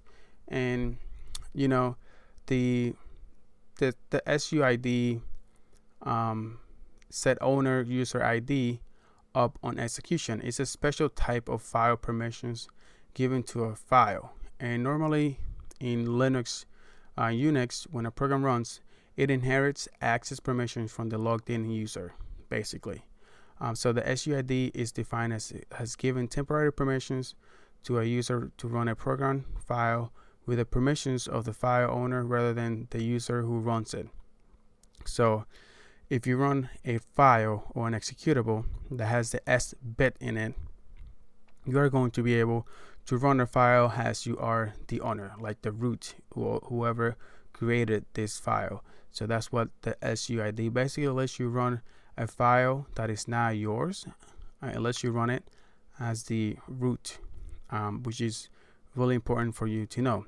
And in simple words, users, we get a file owner's permission as well as the owner UID when executing a file, program, or command.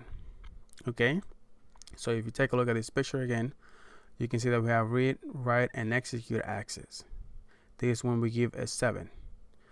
But then what we could do is we can add before the 7, we can add a 4 and then a 7, and then that will give you the RWS, which means read, write, and execute with this user bit right here, which means that everybody in the system, everybody who has an account is going to be able to also run this file or execute this file as the root. And that's how people are able to ping. Ping is another one that has this S bit in it. You are able to change your password, so you're able to do a lot of stuff, and that's how Linux is able to give those other users access to the other files, so they can change their password, do a ping, and do some other stuff. And there are 2 ways that you can do this. So one is the symbolic way. The symbolic way is by doing a chmod u meaning the user, plus s, meaning that you're going to remove the x, and add the s for that file one.txt. And if you want to do a numerical way, which is the way that I like it better because it makes more sense in my head, you can just add a 4 below before you add your other bits. So for this one, it's a 4750. So meaning that we are going to have a 4 over here, then we're going to have a 7. So the 7 means that we are going to be able to rewrite and execute, but since we have the 4 before the 7, we are going to be able to read, write, and the S is going to be added instead of the X. So people are going to be able, any user is going to be able to execute or write or do whatever they need to do on that file, because they're going to be able to open, execute, or run the command as the root of that or that file. So in the next video, we are going to do an example so you guys can have a better understanding of what I'm talking about, because I mean, we can talk about it for hours if I keep going, but the best way is to just talk about it, and then we can see an example, and that's going to make more sense for you guys. Hello guys, in this video we are going to go over an example for the SUID so you can see how it works. So what we're going to be doing is that we are first going to create a file. The way that you do that, first let's actually go into CD home, and let's go ahead and go into Carlos home. Okay, so we are there, as you know. So in here, what we are going to be doing is that we are going to create a new file. We are going to say touch, and let's go ahead and call it, let's see, SUID. Let's go ahead and do that. Now if we do an ls, you can see the SUID file in that. So now what we want to do is we want to go nano, and we want to edit the file SUID. In here we are going to do just an echo, and what we want to do is whenever we execute this this echo, what I want to say is this SUID is working. Okay, let's go ahead and do X, yes, enter. And if you now, what you first need to do is that you want to go ahead and change it and make it an executable. And the way that you do that is by doing a chmod 776, and then we say that we are going to tell it to do the SUID. Now if we do an ls -l SUID file, you can see now that it is an executable. So we have read, write, and execute, rewrite and execute for Carlos, for the user Carlos, and for the group Carlos, and everybody else only is going to be able to read and write. So everybody else is going to be able to read and write to this file. Only Carlos and whoever is in Carlos's group is going to be able to read, write, and execute. So if we do an dot and then a forward slash, and we do SUID, you can see that it did the echo. This SUID is working. Okay, great. So now let's go ahead and switch users, and let's go ahead and go to Miguel's 1 2 3 4 5 6, the password, and you can see that we are still in Carlos's home. Great. So if we try to execute this SUID, it says that permission is denied, because if you do an ls -l and you do SUID and you see who has access to this, you can see that Carlos has rewrite and execute access, and then we have Carlos's group as rewrite and execute access, and then everybody else like Miguel, because Miguel is not in the Carlos's group, they're only going to be able to read and write. So we can still make changes to the file, right? Because if we do a groups and we do Miguel's groups, we can see that Miguel is not in Carlos's group, so we are not able to execute this file. So this is how the SUID comes in handy. Now if we go back, let's go ahead and exit, and let's go back to Carlos's profile. Let's go ahead and clear this out real quick.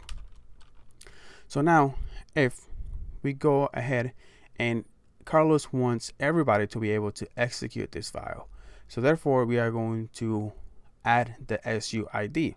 If we do an ls now, let's go ahead and do an ls SUID now. You can see rewrite, execute, rewrite, execute, and then rewrite. So now if you want to add or change it to add the SUID so everybody is able to execute this file, you can do a 4775, and then you specify the file that you want to add the SUID for. Then now if we do an ls -l SUID, you can see right now it changed to red.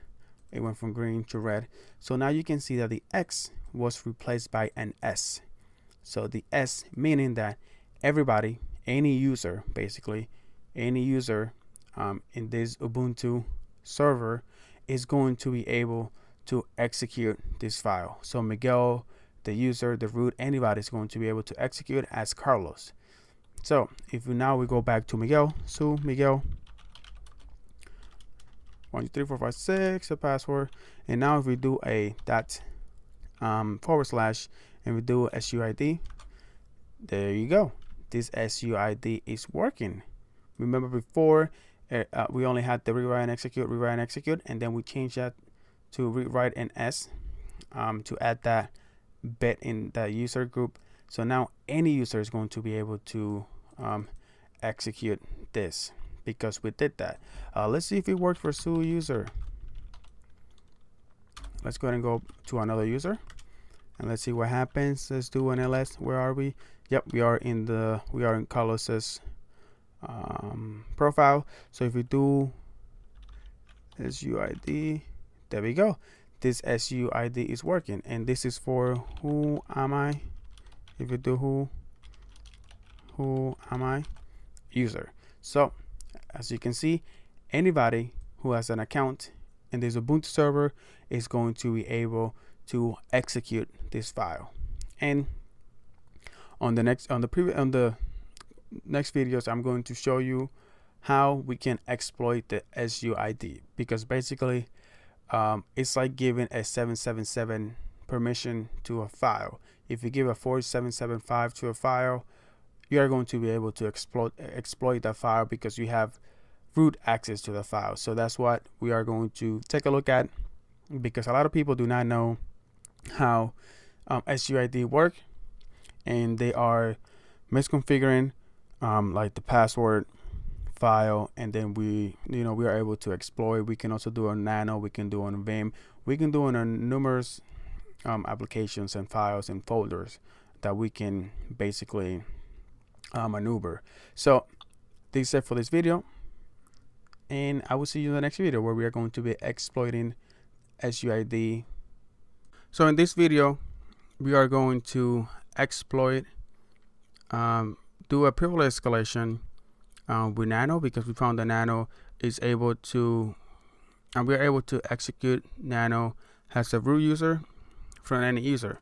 So remember, if we do a ls -l, and if we go to user bin nano,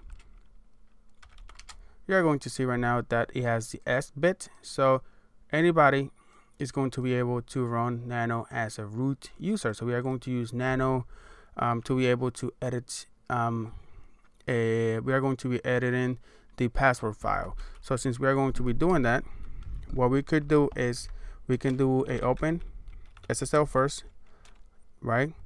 And then from here we are going to just tell it password -1, and we are going to specify the password. We want to change it to, let's just say, hacked 123 again, and that gave me the encrypted hash password. Good. So now we want to insert this into any of those users. So if we do nano etc password, if we go even to the root user, if we go ahead and let's go ahead and do exit, because we didn't copy this. So let's go ahead and copy this and go back to the nano, and if we paste that in here, we are going to be able to log in as a root user. So let's go ahead and do exit, yes, enter, and as you can see, it let me modify this password file because we opened nano, and nano is being run as a root user because of that SUID. So now if we do s root, we are going to be able to log in with the password of hacked 123, and there you go. If we say who am I, it tells you that you are the root. And another one that we found, which is another text editor, was bin. So if we go ahead and let's go ahead and just log out of here first. Let's go ahead and do an exit, so we can go back to manning, clear, and let's do an ls -l user bin. You can see right now, let's see, it should let us, let me go ahead and run that find command again. So the find command that we ran was find the entire directory for file f perm. It needs to have the s bit in it, and let's go ahead and see if we find vim. So vim is not in here. Well, we have the vim basics. That's the one that we need to get. So let's go ahead and clear this up again, and if we do a ls -l, we go to user bin, and then we paste the nano. Oops, I copy everything. Of course I did. There we go. You can see that we should be able to run vim as a root user. So if you do vim etc password, it is going to let us edit this. So if we do, let's go ahead and do colon W and Q. Let's do it again. W Q. There we go. So now let's go ahead and create. Another password. Let's go ahead and open SSL. Let's go ahead and actually create the same password. Let's just go ahead and copy it, and it's going to be -1 hacked 123. Okay. We can just go ahead and copy this, and what we want to do is we want to go ahead and open vim again, and you want to press the I means that we are going to now insert, and now we don't want to do manning because that's the one that we have. We want to get into Miguel, to Miguel's account. It's going to let us paste. Great. So you want to paste, remember, in the X, you want to substitute the X with the encrypted password that we just ran with OpenSSL. And then what you want to do, escape from here. Then you want to do a colon W Q and then the exclamation to save it. So it's going to write it and quit. So it's going to save it. Enter. So let's see if it did it. Let's go ahead and do cat etc password. So it didn't make the changes, as you can see. So it is vim basic. Okay, so we have to run the vim basic. That's what it is. Let's go ahead and do a QA. Okay, so it is a vim basic. Okay, so that's what I keep forgetting. Vim basic. So we can just do a clear. And just this is how it goes. You forget what you have access to, but then you remember again, like I did. Password. Let's go ahead and go to Miguel. So it did save it though. Okay, Miguel, but it was saved though. Why didn't I see that? Let's go ahead and do a colon Q.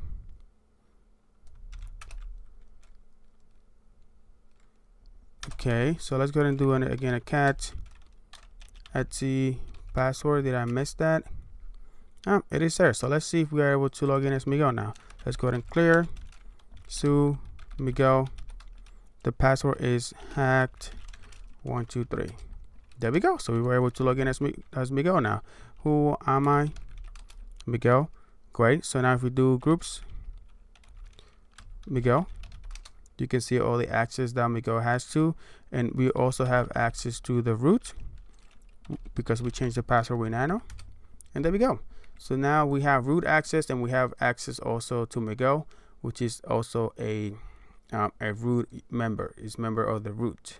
So that's how you're able to do a privilege escalation using taking advantage of the SUID, because somebody misconfigured SUID and added SUID for the vim and also for nano. So nano are text editors, and whenever they are run as root, then you are going to, whatever you open is also going to be run as root, just like we open for the password, and also just for the password. That's what the one that we edited. And if we want to edit other ones, you can edit the shadow one and insert the password in there, or decrypt the password if you want to, and then change the password, do whatever you want to it. You can also edit the group file, the shadow file, the password file. You can edit whatever you want, because nano and vim are running as root user, and since they're running as root users, you are going to be able to edit any of those files and do a privilege escalation from there. In this video, I am going to show you how to find the SUID, and the best way to do that is by doing the find command. So let's go ahead and remote in, and we are going to remote in as Manny, which is a user that I recently was able to get his password. So I have his password. So I don't know what permission Manny has or anything like that. So one of the first thing that I like to do whenever I get a hand of a password is basically try to log in, see if it works, and if it works, I try to see what this user has access to and all that, and then I would like to do the find command to find the SUID. So that's what we're going to be doing. So let's go ahead and SSH with Manny. Great, so the password worked. So I was able to get into Manny. So now let's go ahead and do a groups Manny. You can see that Manny has access to just Manny's group, so basically probably nothing, and the SSH group as well. So it doesn't have access to anything. So if I want to go ahead and start by finding the SUIDs, is by doing by using the find tool, and the way that you do that is by doing FIND.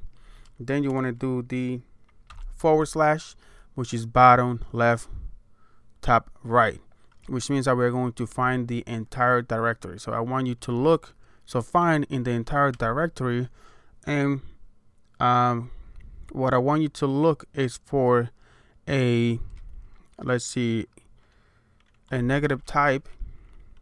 So what file type do you want them to look for? I want them to look for a type of F, or just not negative F, which means that we're only going to be looking for files. Okay. And then what permissions do you want to be looking? Well, I want to be looking for negative perm for permissions, and I want to just look for SUIDs. So the way that you that we can do that is by doing a negative U equals to S. And then what I want to do, if I want to clear this out, is that if I get any errors, I want you to put it in the temp null. So I don't have any access to the temp. Okay, so let's go ahead and see if we can just put it in this null file. I don't have access to this either. So what we could do is we can just go to home and go to many, which I know I'm going to have access to that. There we go. So now you can see that we have found a lot of stuff that have the SUID. So what I'm looking for is something that I can exploit right away. I see Carlos. Remember in the previous video, we did that for Carlos where we did the SUID. It found it. We have less. We can do something with less. We have nano, more.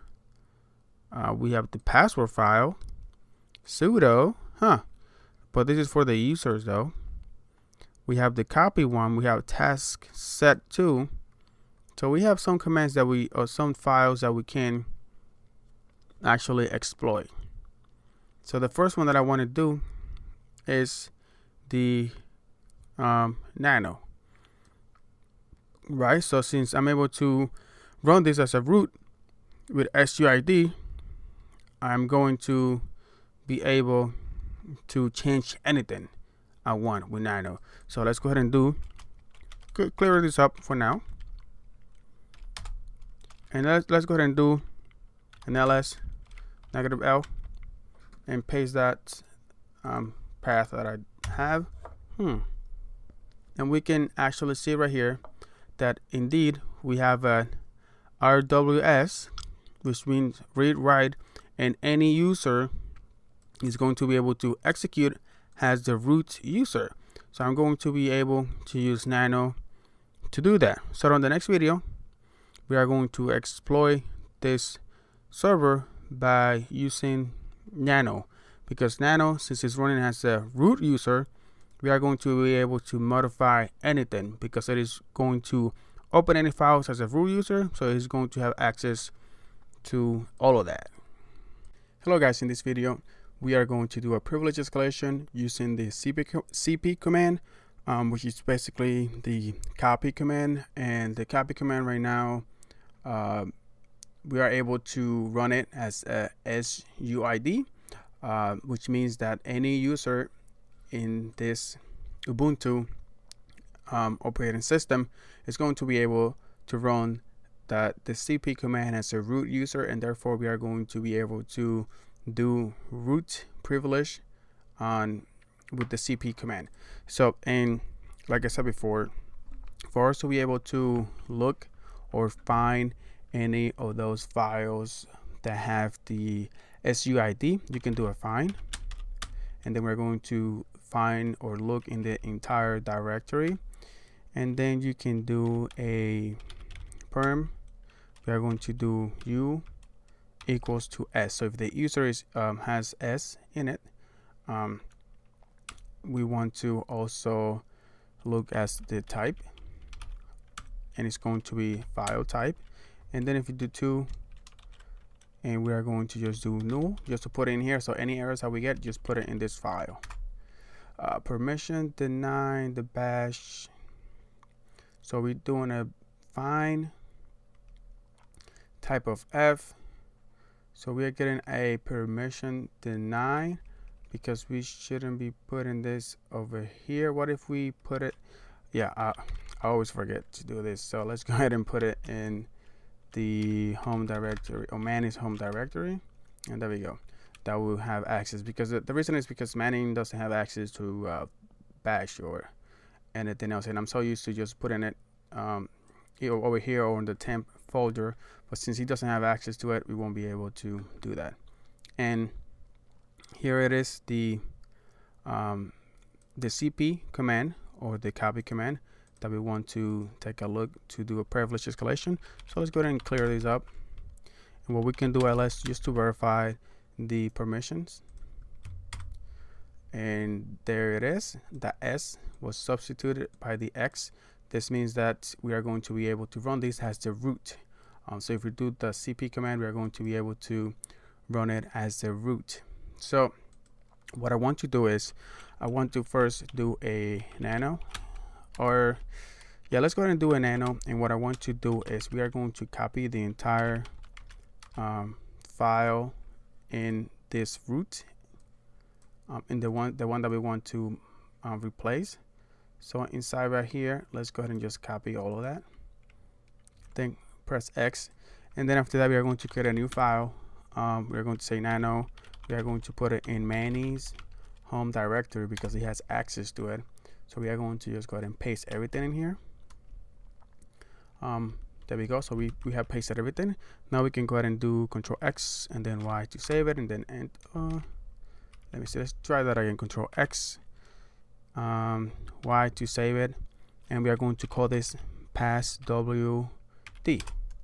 So now if you do an ls, you can see that we have a file that we just created called password, and this one is in the home directory, right?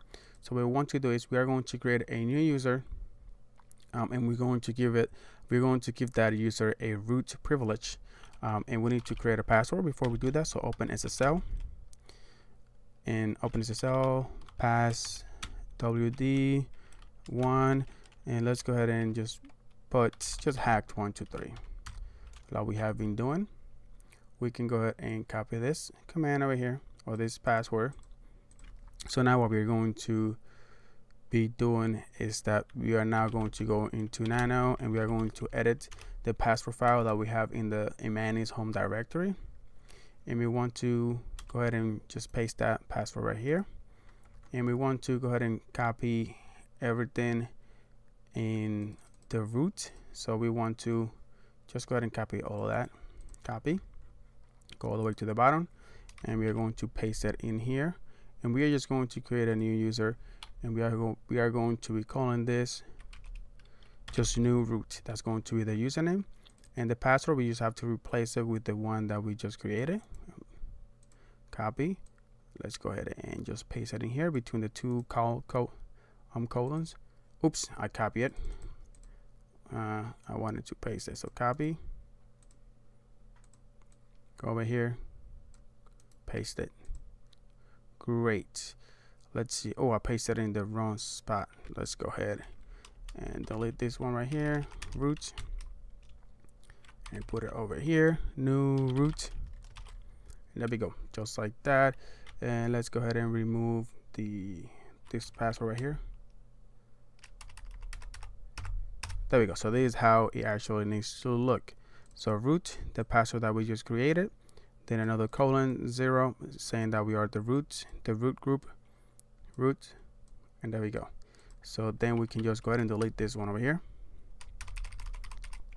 Control X and Y to save it. So what we're going to be doing is, we are going to be replacing the etc password file with the file that we have in the home directory. So if we do an ls, this guy right here is going to replace this one in here, because this one right here we just did. If you do a cat's password, we just added this new root, and it's going to give me privilege, a root, basically admin credentials. And if you go to cat etc password, you are going to see that this one does not have that new root. So we want to replace this file that we have over here with this file that we just edited, right? and we added the new root in here. And since, let's go ahead and clear this up. And since the CP has admin rights root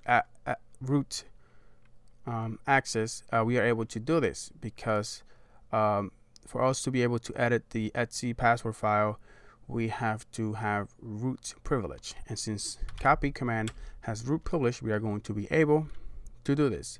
So the way that you do this, you are going to place our password.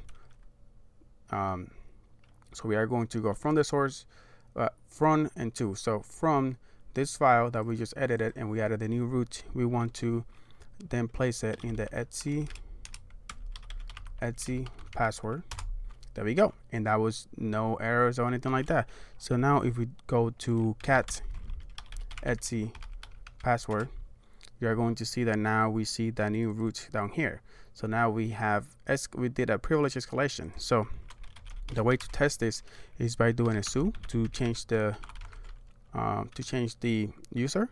So new root, and you enter the password that we just generated or that we encrypted, and there we go. So we were able to log in as new root, user new root, and you can see that it took us to the root user. So if we do a who am I, it is going to say that you are the root, because you're basically taking the root user's home directory and all of that.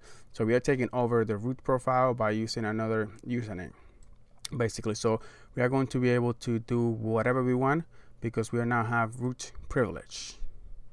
Hello guys, in this video we are going to give you an intro of sudo, even though we have used this command before. But you know, there are basically two ways to run as an admin in Linux, to run applications in Linux as an admin.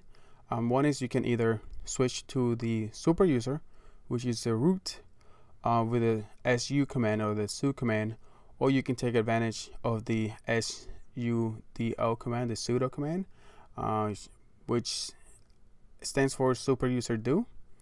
And Linux uses the sudo command as a wall basically between normal task and task that admin do, so that you have to confirm that you want to do whatever it is that the command will execute, and that you are authorized to perform that task. And whenever you know, you can either do the su or the sudo command, and whenever you do the sudo command, which is what we're going to focus on, it basically takes it from the file, which is the sudoers file that we're going to take a look now. So the way to give permission to somebody, so let's go ahead and go to sudo Miguel, since he has root access, so we can take a look at let's do just home. So if we do, let's just do nano, even though nano is not recommended. The one that's recommended for you to use is the VS or the VISUDO. This is basically a file editor, but what it does is it locks the sudoers file against multiple simultaneous edits, which provides basic sanity checks and check for parse errors. Because if you misconfigure these the sudoers file, you can break the sudo command, right? And if you break the sudo command, what you have to do is you need to reboot your machine and go into the root, and from there you have to boot up as a root, and from there you have to basically fix the sudo command. Okay, so make sure that you use the VISUDO first, yeah, since you are starting.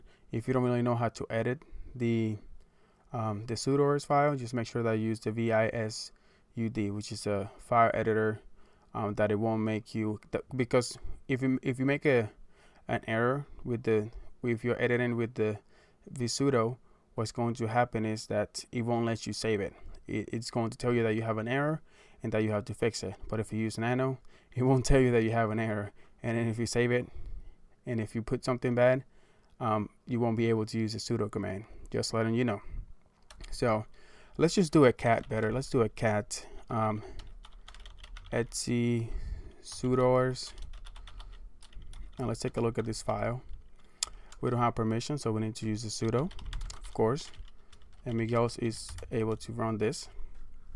So here's the file. So inside the file we have this. The first that we can see is the user privilege specification. We can see that the root user has basically access to all, and this first all right here means that indicates that this rule applies to all the hosts. So any host inside this server is going to be able to run the sudo command.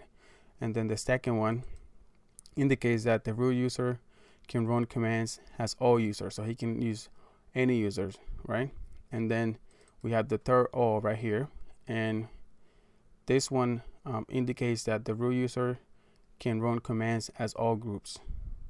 And then we have the last one, which indicates that these rules applies to all the commands. So basically, if you have access to edit this file, and if you give your user this entire command, he's going to have the same privilege as a root user by running the sudo command. And then when we go over here, we have the members of the admin group. So this is by groups. Here is by users. You can edit the users over here. Here you can edit the members of the admin, so you can see what access they have. And if you want to allow members of the group sudo to execute any command, you can see that they have access to execute basically any command. And for the members of the admin group, they are able to it applies to all hosts, so any host. And this one right here, the second one, means that the admin member is going to be able to run the sudo command from any user. And this one right here means that they have access to all the commands. And for the group, the sudo members right here, you can see that they have the same privilege as a root. Okay, and then you also have a etc sudoers directory down here, and in this directory you can basically create like different files in it. And from that files you can add, let's say that you have an IT department, you can create an IT department inside this folder right here, an IT department file, and just give them access to the sudo command from that IT department. If the HR needs also access, you can add an HR department on file, and you can provide the HR department group to the sudo command. And because what this does is it includes this directory. So any files that we add to this directory, it is going to include it in this sudoers file. So on the next video, what we are going to be doing is we are going to be doing some privilege escalation, and we are also going to be editing this sudoers file. Hello guys, in this video we are going to do a privilege escalation for the more command, and the more command is used to view the text files in the command prompt, displaying one screen at a time in case the file is too large, for example the log files. And the more command also allows the user to scroll up and down through the page, and the syntax along with options and command. And another application of more is basically to use it with some other command after a pipe, and when the output is large, we can use more commands to see output one by one. That's when we use the pipe command. And first, the first thing that I want to do is I want to show you how you can verify if your user has access to any of the sudo commands. So if you do sudo -L,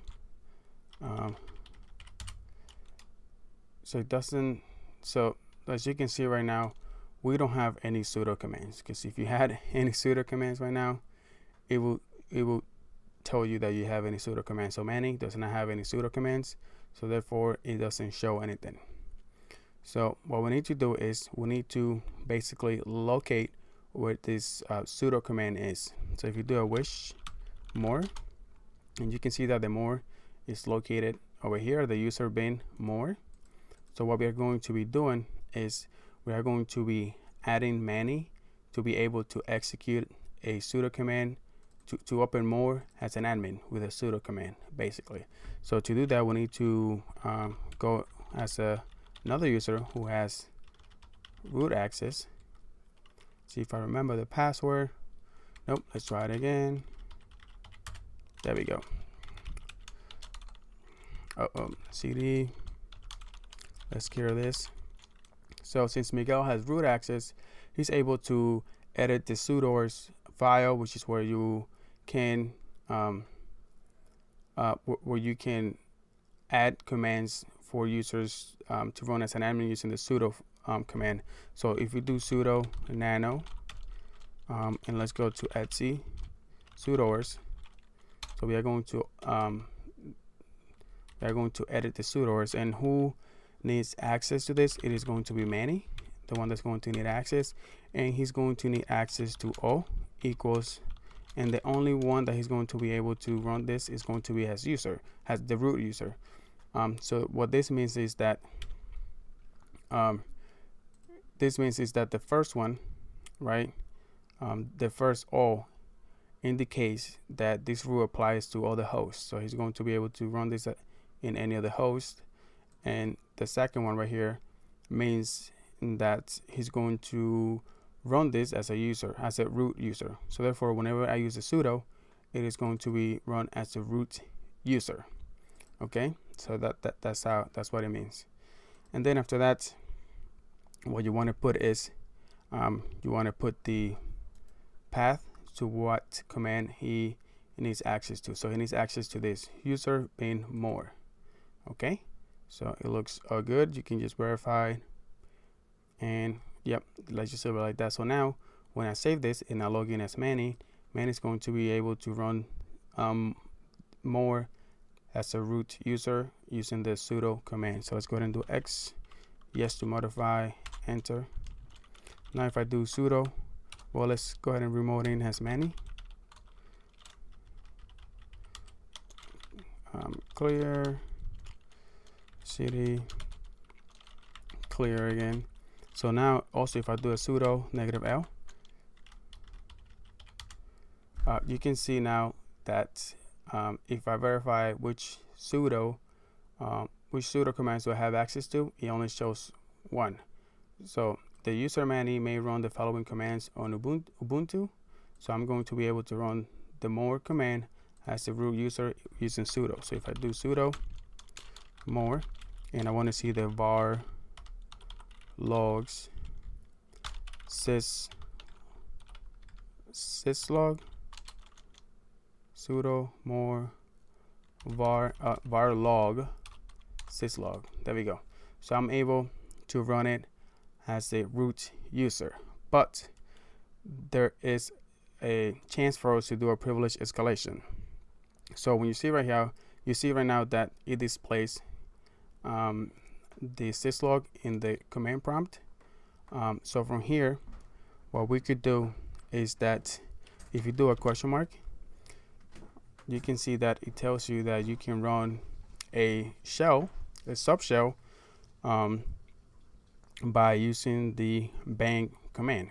So if we use the exclamation right here, we are going to be able to run this as a shell, and it's going to give you root access. So let's go ahead and do a exclamation, and then we are going to do bash, a shebang, and then you're going to press enter, and you can see right now that we are logged in as a root user. And that's how you are able to do privilege escalation with more. All you have to do is display the syslog, do a exclamation, then bash, and that's going to log you in as the root user. And you can verify this by doing a who am I.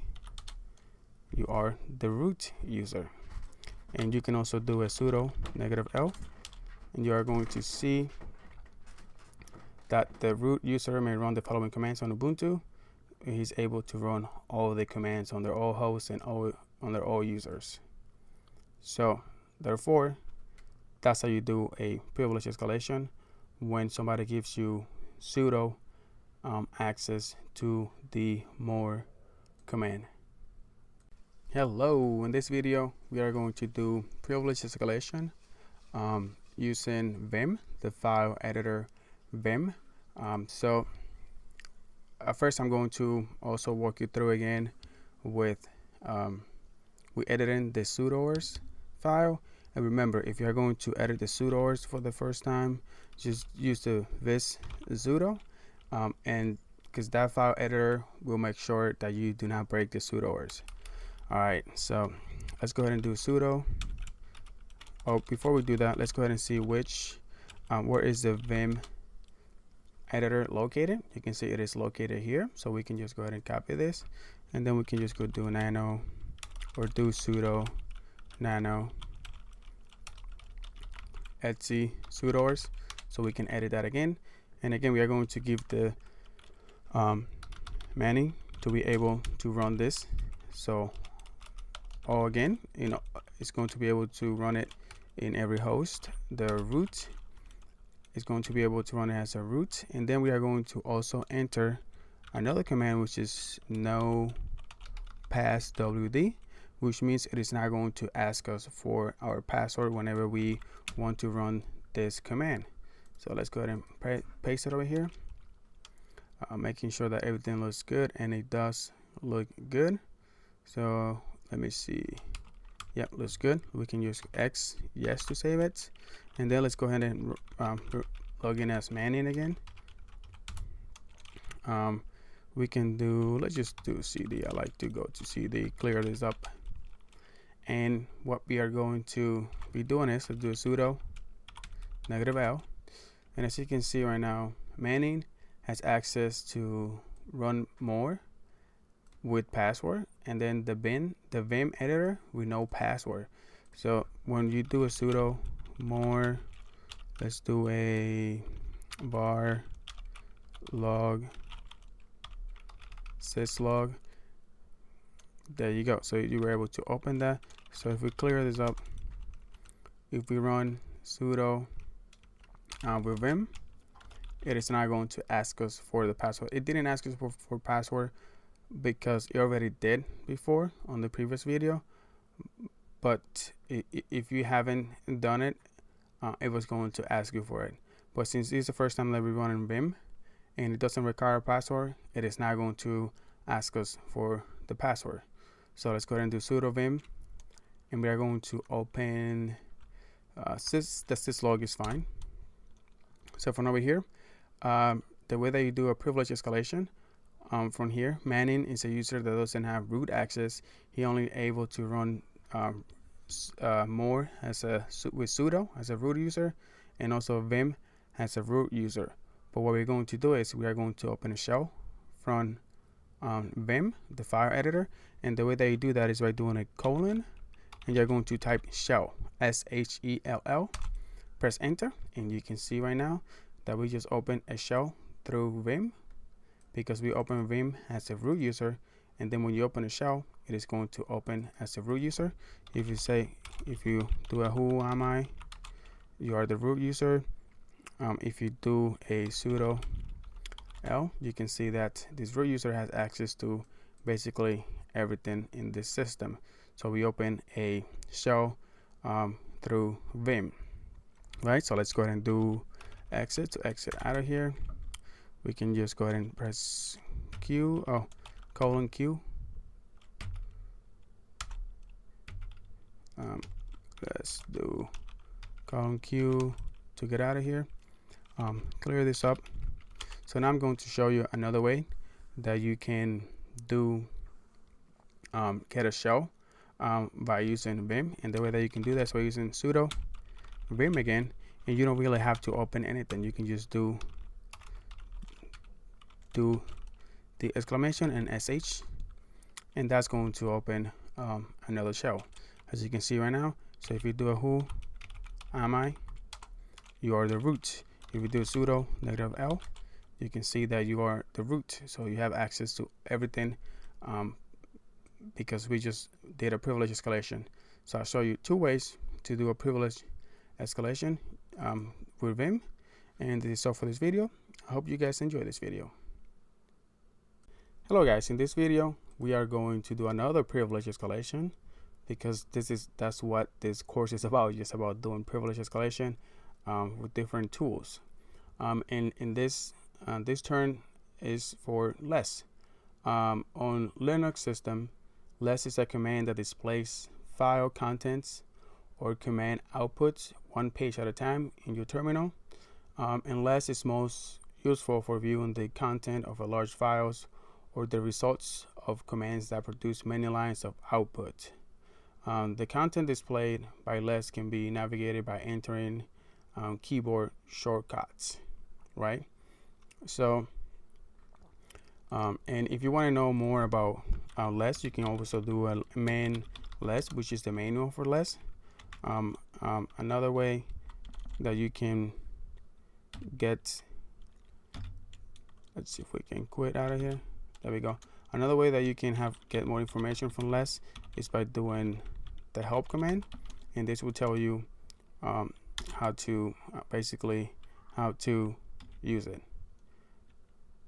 So what we're going to be doing is we are going to be, from the menu user, we are going to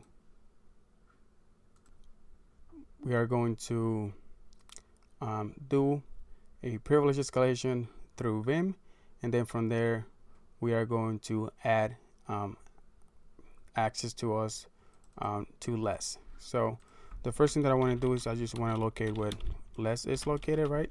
So if you do which less, we can just copy this right here, and now we are going to do sudo or is it sudo vim -c, and then it was exclamation sh. Yep. Let's see, who am I? Root. Great. So from here we can just go ahead and edit the etc sudoers file. So over here we are going to again add manning to it. It's going to be able to run this in every host. It is going to be run as a root, no password again, and he's going to be able to run the less command. So let's go ahead and do exit, yes to modify, press enter. Great. So now what we are going to do is that we can just exit out of root and go back to manning, right? So I am manning now. So if we do sudo -l, you can see that we now have access to less, because we did a privilege escalation through Vim. We added ourselves to have access to less. So now what we're going to be doing is we are going to do now the privilege escalation basically through using less. So the way that you do this is you open sudo less. We are going to do var log. We are going to open syslog, and from here we are just going to type v, the letter V for Victor, and what that's going to do is it's actually going to open Vim. So we are now in the Vim file editor, and from here we can open a shell. Did I do that correctly? Let's go ahead. It looks like, let's go to Vim. Okay, so the reason why it didn't work was because by default all the files get edited with nano, so we need to go ahead and change that for us to be able to actually use this. So what we need to do is you need to do okay, let's go ahead and do a sudo. Let's go ahead and do, let's see, sudo vim. Let's go ahead and run this privilege escalation again, and we need to do a sudo apt alternatives config editor, So command I found, let's see, sudo apt, no, so sudo update alternatives config editor. So what we need to do is we need to pick which one we want as the default file editor. So we are going to select 3 to select Vim. Great. So now we can just go ahead and exit out of root. We can do quote q exclamation to get out of here, clear this up. So now we are going to be able to do sudo less var log syslog. Okay, so now since we specify that we want Vim to be our default file editor, if we type the letter lowercase v for Victor, it is going to open in Vim. And guess what? We have open Vim as a sudo, right? As a root user. So therefore, we are going to be able to open a shell. So if we do a colon and you just type shell, guess who you are now? You are the root user. That is great. So let's see, who am I? Root user. The groups that the root user belongs to root. And if you do sudo -l, you can see that he's able to do anything with the sudo command. Great. So I'll show you guys how to do the privilege escalation through less, which less opens the default file editor for Vim, and Vim, it gets open there as a root user, and then from there we were able to open a shell as a root. And since you open a shell as a root, then you have access basically to the entire system. Hello guys, in this video we are going to be doing privilege escalation with the find command. And the find command we have used before to basically find files and to find files with the SUID and also with the SGID. And we did some privilege escalation with SUID and SGID, and we did the find command, to find the files with certain permissions, so we could do privilege escalation from there. But now we are going to just use the find command for us to open basically a shell command as a root user. And the way that we're going to get there, if we do a sudo -l, you can see that we have multiples sudos that we can use, one for Vim, one for less, one for more. So we are going to use more, so we can basically do a privilege escalation to the root. Then we are going to edit the sudoers files. Then we are going to get out of root, and we are going to go back to manning, and then I'm going to show you how to basically do the privilege escalation from the find, which we have not done before. So let's go ahead and do sudo, and we are going to do sudo more, so we can do a privilege escalation from there. And we want to go to var log syslog.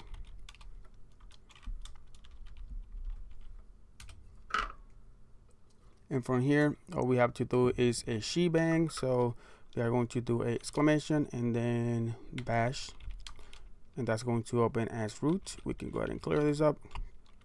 We can do who am I? We can see that we are at the root. So now we can go ahead and do a nano, and we are going to edit the etc sudoers. And from here, we are just going to add another sudo command for us, many all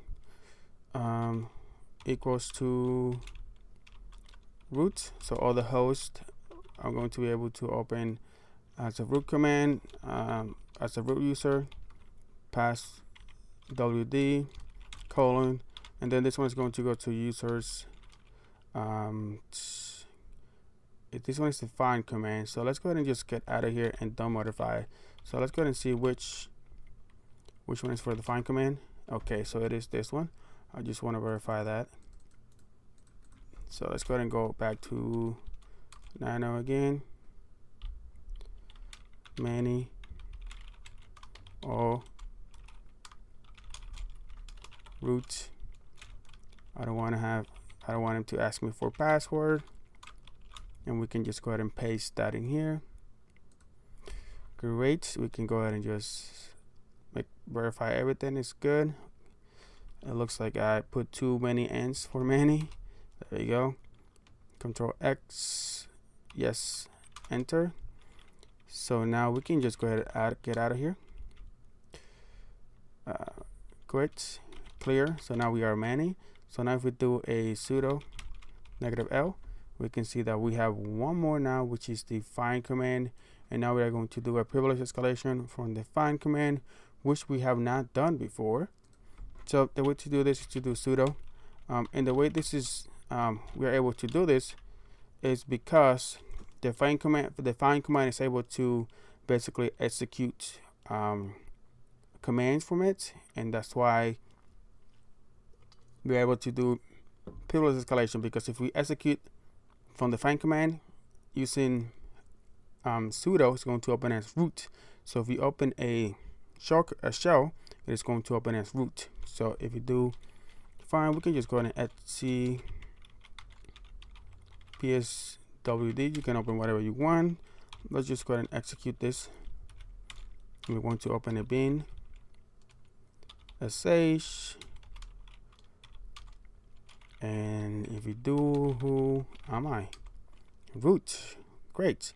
So if we do sudo -L, you're going to see that you're going to have different from the main user, because we are the root user, and now from here we can edit whatever we want from it. So that's how you basically execute or open a shell as a root using the find command. Hello guys, in this video I'm going to show you how to do a privilege escalation if we have sudo, if you can do a sudo with the AWK. And AWK is basically a scripting language used for manipulating data and generating reports. And the AWK command programming language requires no compiling and allows the user to use variables, numeric functions, strings, and logical operators. And this AWK is basically a utility that enables a programmer to write tiny but effective programs in the form of statements that define text patterns that are to be searched for in each line of a document, and the action that is to be taken when a match is found within a line. So what can you do with these AWK operations? You can scan a file line by line. You can split each input line into fields. You can compare input line fields to patterns. You can perform action on matched lines, and also you can do a privilege escalation if you are able to run this scripting language as a root using sudo. So what we're going to be doing first, we are going to use the previous video, privilege escalation, since we use find. Let's see if we still have access to find. Sudo -L, and we have it over here. So what we're going to be doing is we are going to do first privilege escalation from find, and then we are going to do the new one, which is the AWK. And before we do that, let's just go ahead and do which AWK, see what it is. Okay, so it is right here. We can just go ahead and copy this, and let's go ahead and do the privilege escalation for the find. So sudo find and from here you can do find etc password, and then we can execute the command to open a shell. Bin sh. There we go. Who am I? Root. Great. So now from here we can do nano. We can do etc, and then we are going to open the two doors, and we are going to give us access to the AWK. So many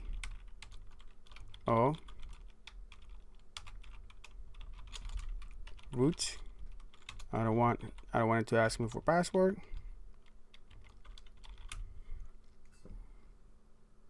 And then we can paste the path. There it is.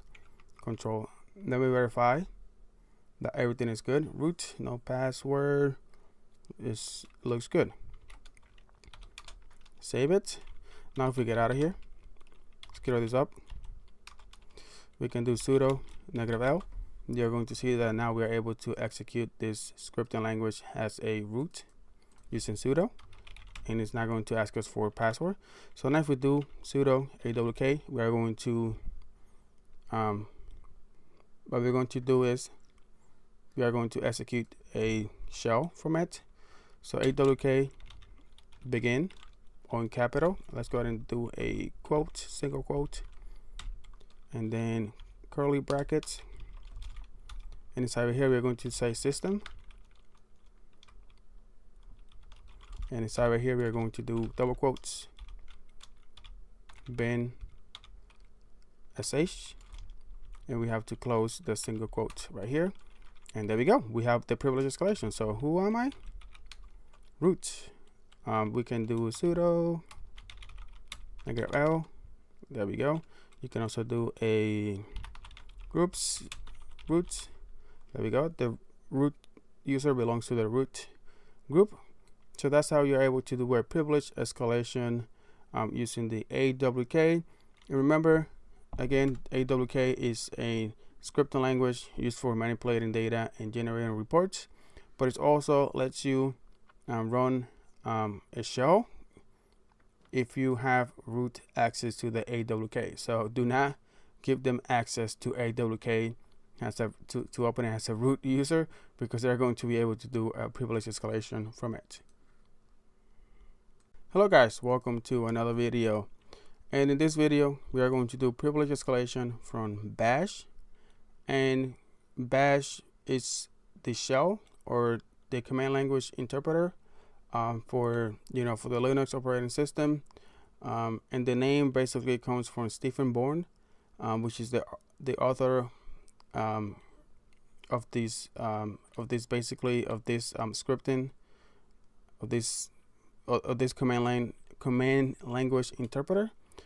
So we are going to do a privilege escalation from by having the bin bash sudo. So we are going to be able to open it as a root.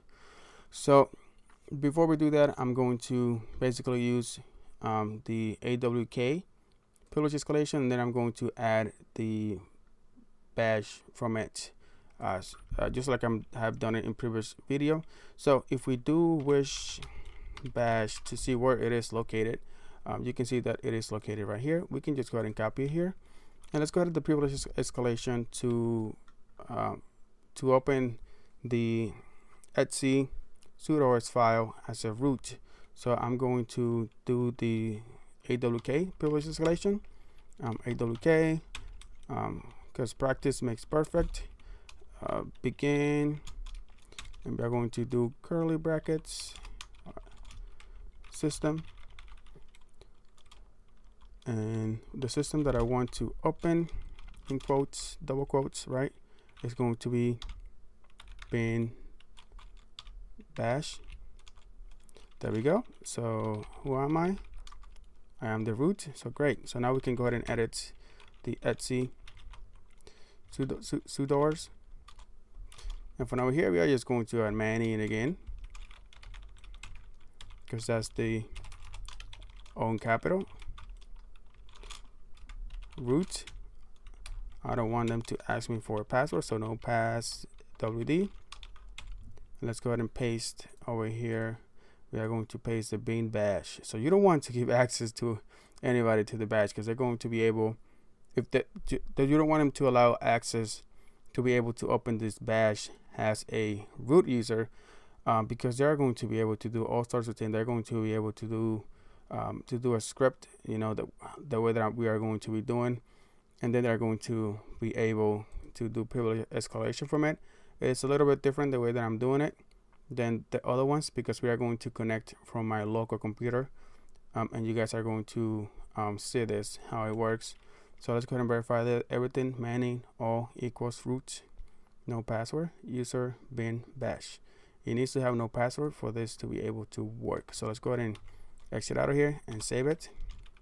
Now let's go ahead and exit and go back to Manny. Manny doesn't really have access to a lot of things, just to a lot of stuff that we can do privilege escalation from it. Because if we do groups Manny, he only has access to this on group and SSH.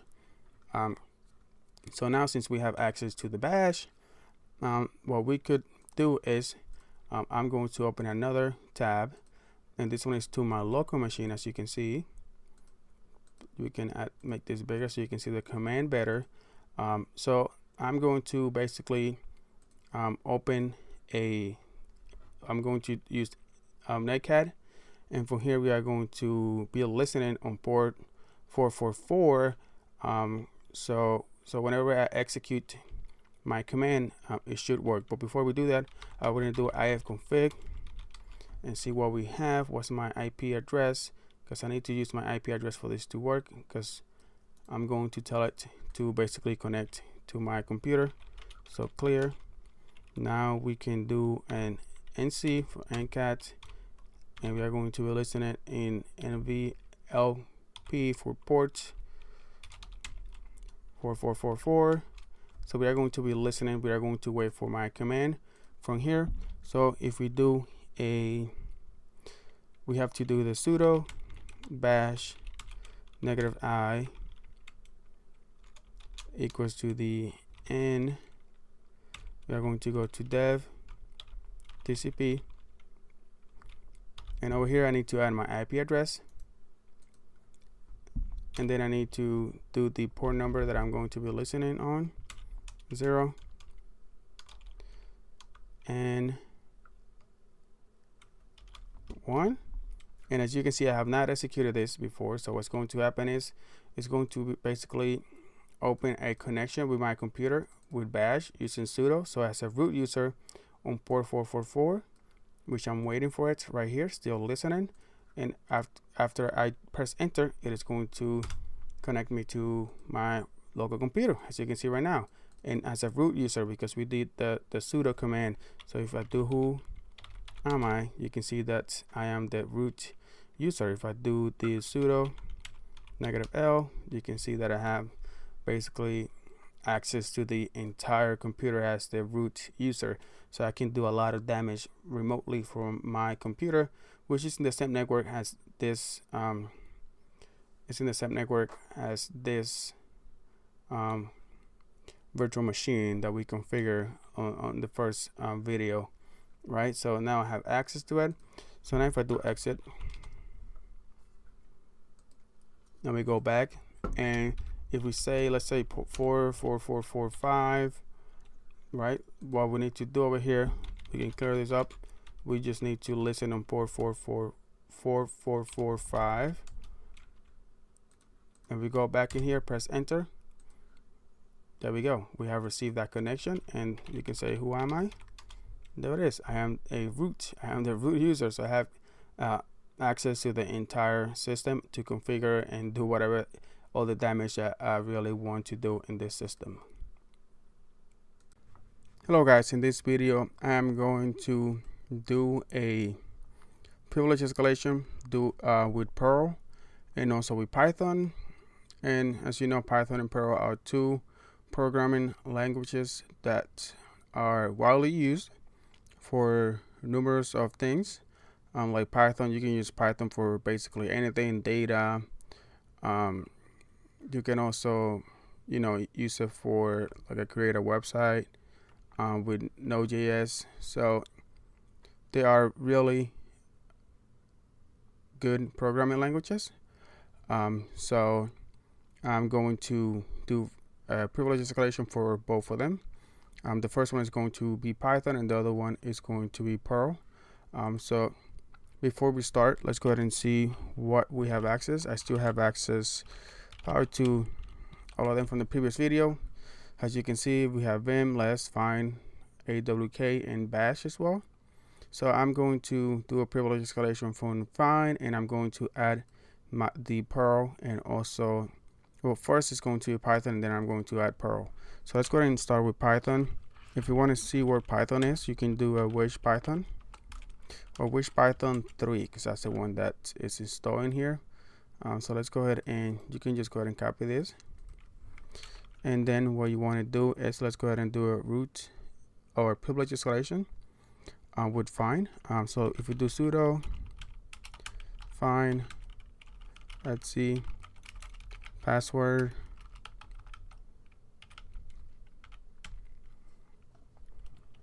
then we are going to run executor command is going to be bin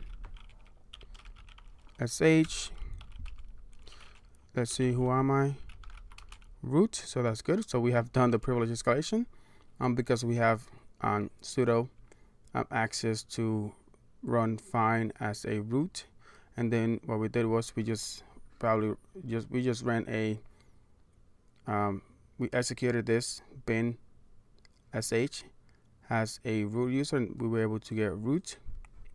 So now if we do, let's say nano, if we do nano etc sudoers, from here we are going to edit and we are going to add many. Let's go ahead and make it over here. All root. We are going to specify that we don't want to ask us for any password whenever we do that. Whenever we execute Python 3 as sudo, let's go ahead and press X just to modify. Now we can go ahead and exit out of here. Who am I? Now I'm back to many. Great. So now let's go ahead and do the privilege escalation with Python. So that's what you don't want to use. You don't want to give anybody to run sudo or to run Python with sudo as a root user. You don't want to do that because I'm going to show you why this is the case. So with Python, what you basically want to do also, let's go ahead and verify sudo l, making sure I didn't make any mistakes. And there we go. Python 3 is in here. So what we want to do is that we want to do a sudo Python 3 -c single quotes. We are going to import pty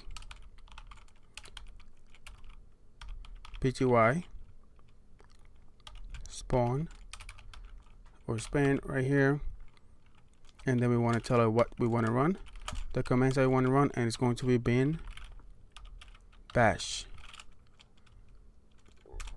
Enter, and there we go. We are the root now. So who am I?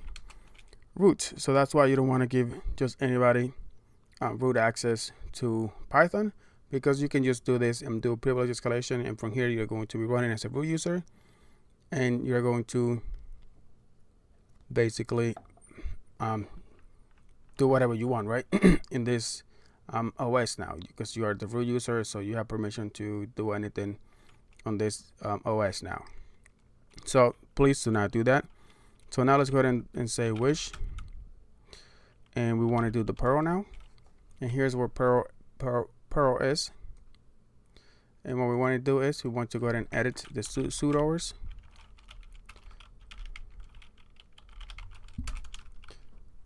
And what do we see in here? This is for the root user only. So let's go ahead and do x sudoers etc nano.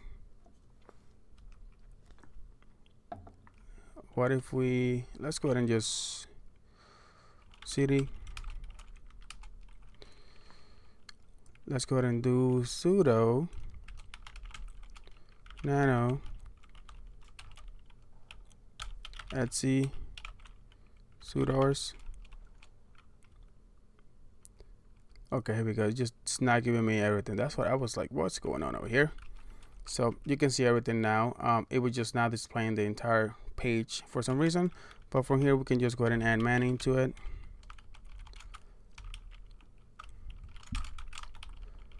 Root, no password, and then we can paste Perl in here, another programming language. So you don't want to do that. you don't want to give access to any of this just to any users, because they're going to be able to do privilege escalation from this, right? So we are going to now do Perl. We did Python 3. So now let's go ahead and exit, and just to modify it, and let's go ahead and exit out of the root. Clear this up. Who am I? Manning sudo L to verify that I have access to do sudo with Perl. Clear this up. So now let's go ahead and do it for Perl.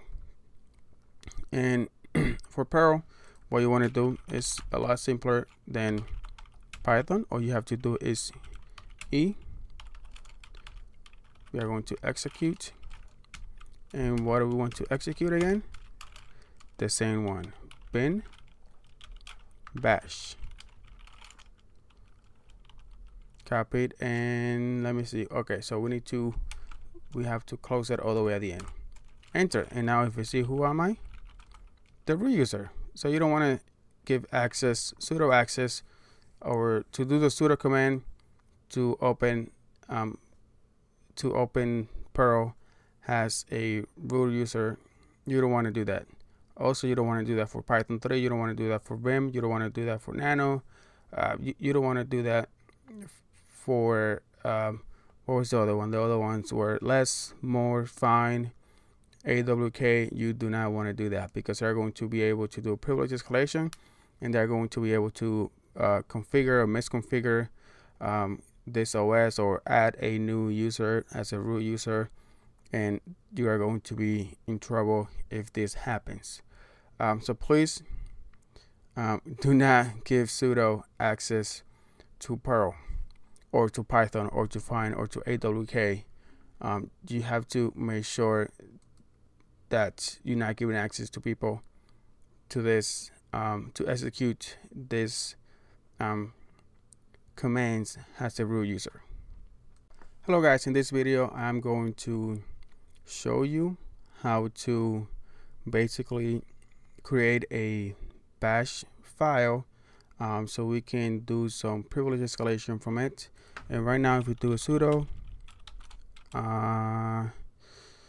cancel sudo L to list what we have access for the sudo to run as a root user with no password, we have only the user bin bash. So we are going to do a different privilege escalation that we have done before. We are going to basically create a file, and we are going to add some commands to it to run as a root inside bash. So the way that we're going to do this, we are going to, if you want to know where you are, you can do a pwd, and it tells you where you are. You are in Manning's, in Manning home, so that's where you are. So we do have access to it. So let's go ahead and clear this up. Clear. There we go. So the first thing that we want to do is we want to go ahead and create a bash. In this file that we want to create, we can just call it priv.sh.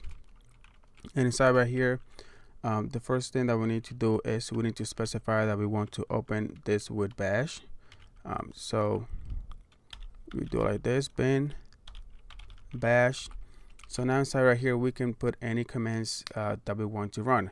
So any of the commands that we can run from the CLI, we are going to be able to run it from here. And since we have access to run bash as a super user, we are going to basically do any commands that we want, and it is going to be run as a super user, or as a sudo, right, as a root user.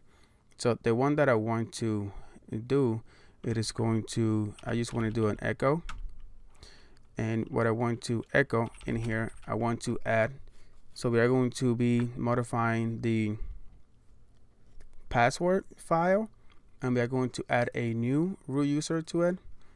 So if you don't know what is in the etc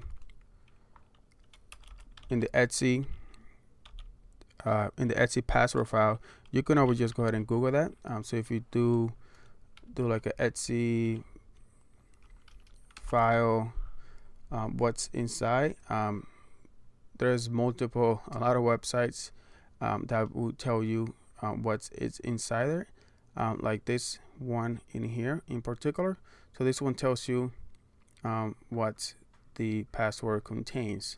So in the previous video, we were able to modify one of those. I think in a couple of videos we were able to basically modify the etc password, and we added a new root user with a password that we use through basically through OpenSSL. So we are going to basically do the same thing in this video. So we are going to echo something. It's going to be a string, and it is going to be basically to create any user to it. So let me go ahead and see if I can find one for you that basically tells you what is inside it. See if I can, maybe I can see a picture. There we go. If you look at the pictures, see if I can find a good one for us. So okay, so this one right here, let's go ahead and just open this up, takes you to this website. So here's what is inside the etc password. So what we're going to be doing, we are going to be echoing a new line, and we are going to just say new root, and we are going to add the same thing that this root user has, right? So let's go ahead and do that. So we want to echo. What do we want to echo? We want to actually add a new root, which is going to be the username. And before we do that, I always forget to do that. Let's go ahead and do node modify. We need to do first open SSL to get an encrypted password. -1, and let's just say that the password is going to be 123, or let's just say hacked 123. That's what I want my password to be. So let's go ahead and just copy this, because we need to add this. So then we can do a nano priv, and let's go ahead and do bin bash, and we are going to be echoing. What do we want to echo? Single quotes. We want to say that we want to add a new root. That's going to be the username, and then we are going to the first. Remember, in the first, between the first two columns is going to be my password. So let me just go ahead and paste my password in here, and then we have the user ID. Then we have the group ID, which is going to be for the root. Then I want to specify the root. Right, let me verify this. Yep. Then we want to add root again over here, and then at the end we are going to go to bin bash, right? And where do you want to send it? Well, I want to send it to etc password, right? X, yes, to save it. So that has been saved. We do an ls, it is in there. But first, we need to make this an executable for us to be able to execute this. So we can just 775 should be good. Priv.sh. So whenever we do an ls -l, and if you specify which file, it will tell you that we have access to run this, to execute this. So now, since we do have, we can do again the sudo l, and this is a bash. So since we have access to run the bash as a root user, we are going to be able to execute this. And when we execute this, inside here, if we do a cat priv, what's going to happen is it is going to echo this to the new password, and we are going to be able to log in as a new with this username, new root, and it's going to give us a, basically we are going to log in as a root. So let's go ahead and clear this up. So now you want to do sudo bash, because we do have access to this, and then we want to do priv.sh. So that has been done. Well, it wasn't executed because I did a mistake. Let's go ahead and go back to nano priv.sh, and after you do echo, what it did was it just echoed this. So it printed this into my command line. But what I want to do, I want to insert. Make sure that you do two of this. If you only do one, it is going to basically delete everything and it's going to just add my line. So if you do both of them, it is just going to insert. Okay, if you do one, it is going to replace everything, and if you do two, it is going to just insert. Yes. Let's go ahead and run it again. Okay, so now it didn't echo, it didn't print, and it didn't print this into my command line. So now if we do a SUID, and if we log in as a new root, and we log in with the hacked 123, there we go. We were able to log in as a root user. So that's why it is not a good idea at all to give somebody access to run bash as a root user, because they're going to be able to, you know, create a file like this, like I just did, and they are going to be able to do a privilege escalation just like I did. If we do who am I, the root, and if we do groups root, you can see that he belongs to the root group. Also, if we do a sudo L, you can see that he has access to run as a root user in every single one of the hosts, any user, you know, anything, and he is able to run every single command. So you don't want to give just any user, a regular user, to be able to run bash as a root user, because this is what it is going to happen to you. Hello guys, in this video we are going to go over SUID SED, and SED is basically a stream editor, and it's one of the most prominent text processing utilities in Linux. It is similar to many other Linux utilities, but it is a stream oriented and uses simple programming language. You know, it is capable of solving complex text processing tasks within a few lines of codes. And this easy yet powerful utility makes Linux more interesting. So I'm going to show you how SUID works and how we can use it to do a privilege escalation. The first one is that let's go ahead and create a new file. We are just going to new, and in this file we are going to echo, let's say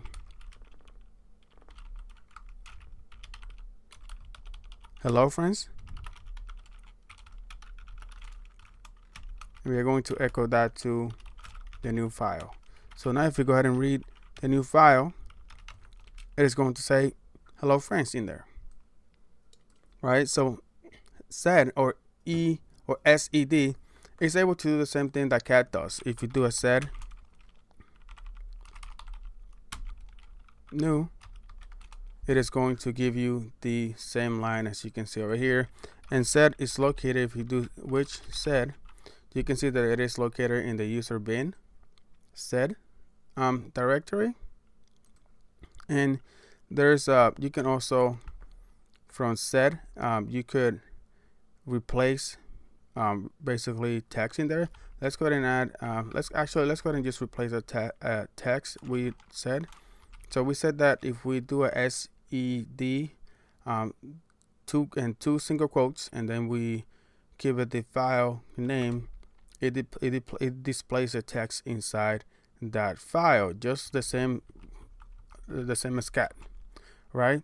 But we can also replace text in here. So if we do a SED -I, and if we do double single quotes, and then you put S for basically the source, and what you want to replace, you're going to put in here. So we are going to replace hello friends.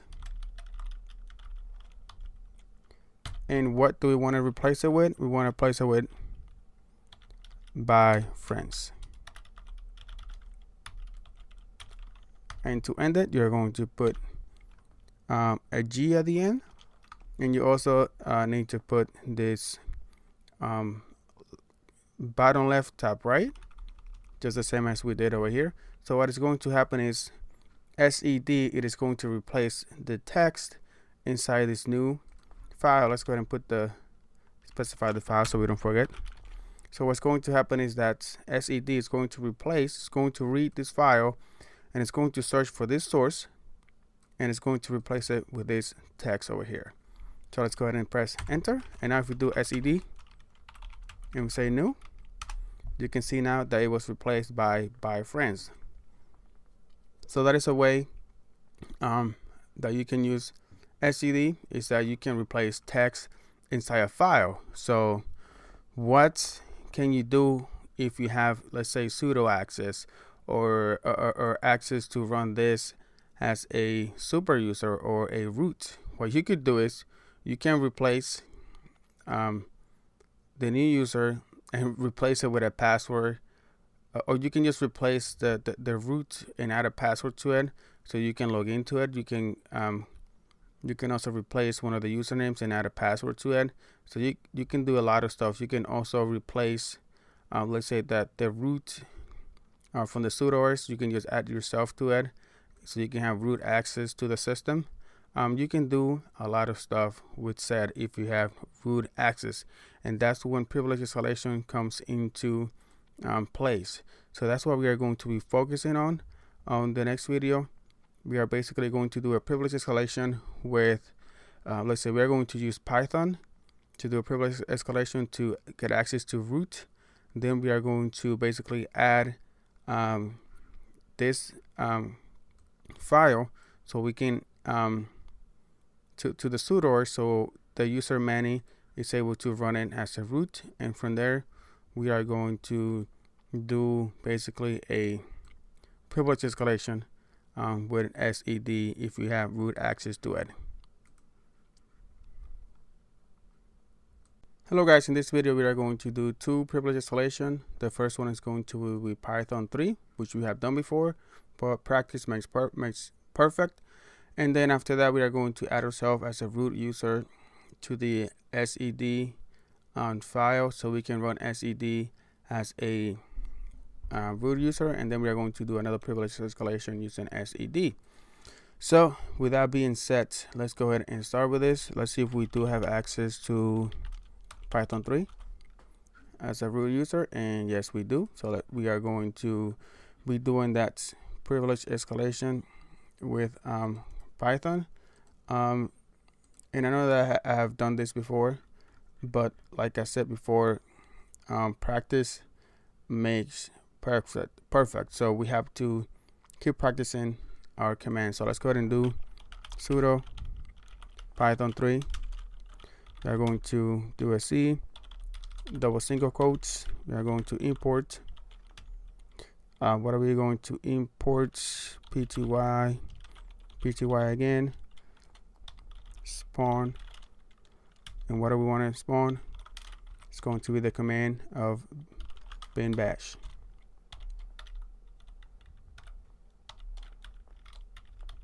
There we go, and that should do it. Run syntax. So let's take a look at that, and that's why you need to practice this. So we have import pty colon pty.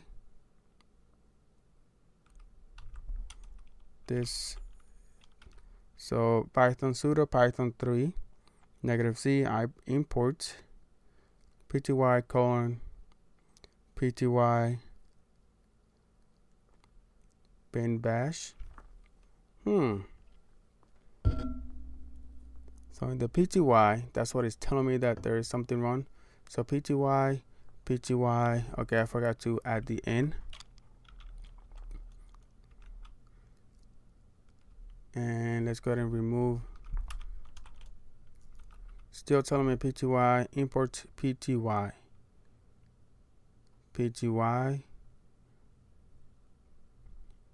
dot spawn bin bash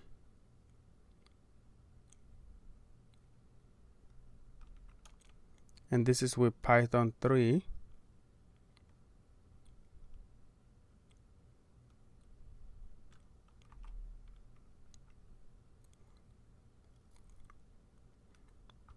pty. So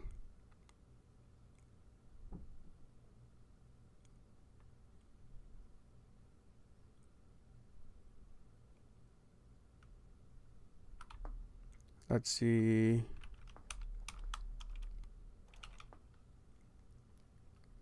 One, two, three, four, five, six. Yeah, why is it? It shouldn't be asking me for password because we have is Python 3 -c. Let's go one by one. Single import pty. Oh, there we go. It has to be. It can be a colon, and there we go. So now we have root. If we do ID, we have root. Who am I? Root clear. We can do wish SED. Okay, so we are going to just go ahead and copy this, and we are going to edit the sudoers. Sudo. You don't even need to sudo nano. Etsy sudoers. Let's go ahead and go all the way down here. We can go ahead and do many. All root. I don't want it to ask me for password, just to save 2 seconds. And let's go ahead and paste that in here. Great. Let's go ahead and Control X, Y to save it. Now we can go ahead and get out of root. Clear this up. So now what we could do is we can do sudo SED. And if you want to see the content, let's say of the Etsy password,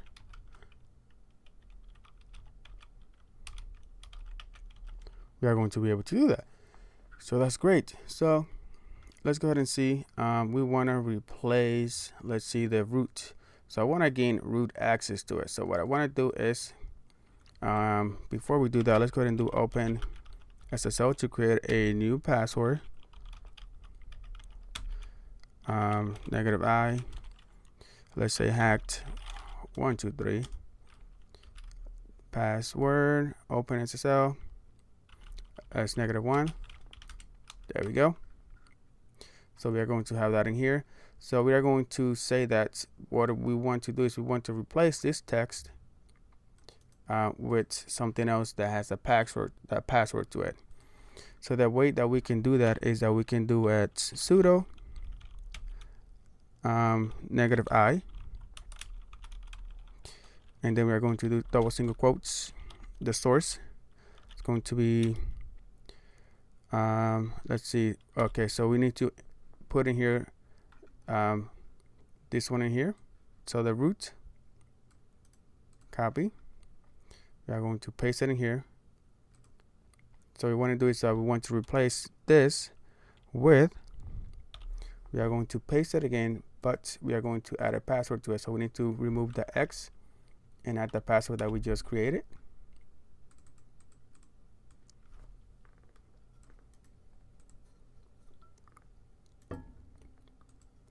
Great, so that is good. So then at the end, we want to go ahead and do a /g, and then we want to specify the Etsy password. No such file in the directory. So let's see. So G. So which one? It is taking the G. So we want to replace. Let's see. What we could do is, instead of all of this, let's see, root with this. Let's just say that we want to replace just this text over here.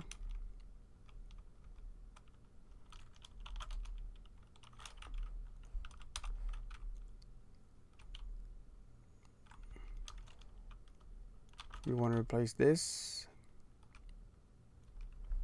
bin bash. So what we're going to be replacing, it is going to be the root, the X, the root, the colon, X colon, which is where the password is. I want to replace it with a root, colon, the password, and then another colon. and that should do it. And it's just saying no etc password, no file in this directory. Let's take a look at that. S root, then we're going for the root. Oh, okay, sudo SED. Though you got to put SED and then say no such directory, and there we go. So here's what you need to do. Sorry for that. So at first I forgot to put the SED, the utility that we wanted to run, and then I put a extra backslash over here, so we don't want to do that. So this is how you want to actually do it.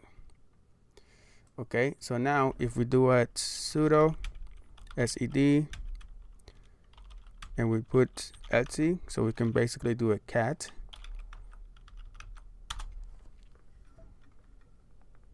And we scroll up, you can see now that the root has a password that we just created. So we changed the password for the root user. So now we should be able to gain access to it. So if you do su root and you enter hacked 123, there we go. Now we have access to the root user.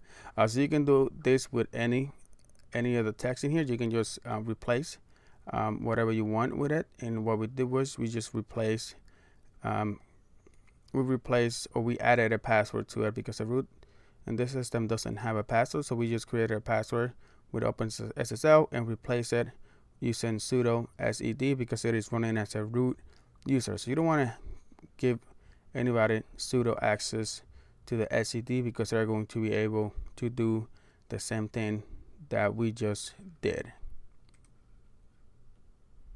Hello guys, in this video we are going to go over Crontab, and Crontab is basically like the task scheduler in Windows, in a Windows device.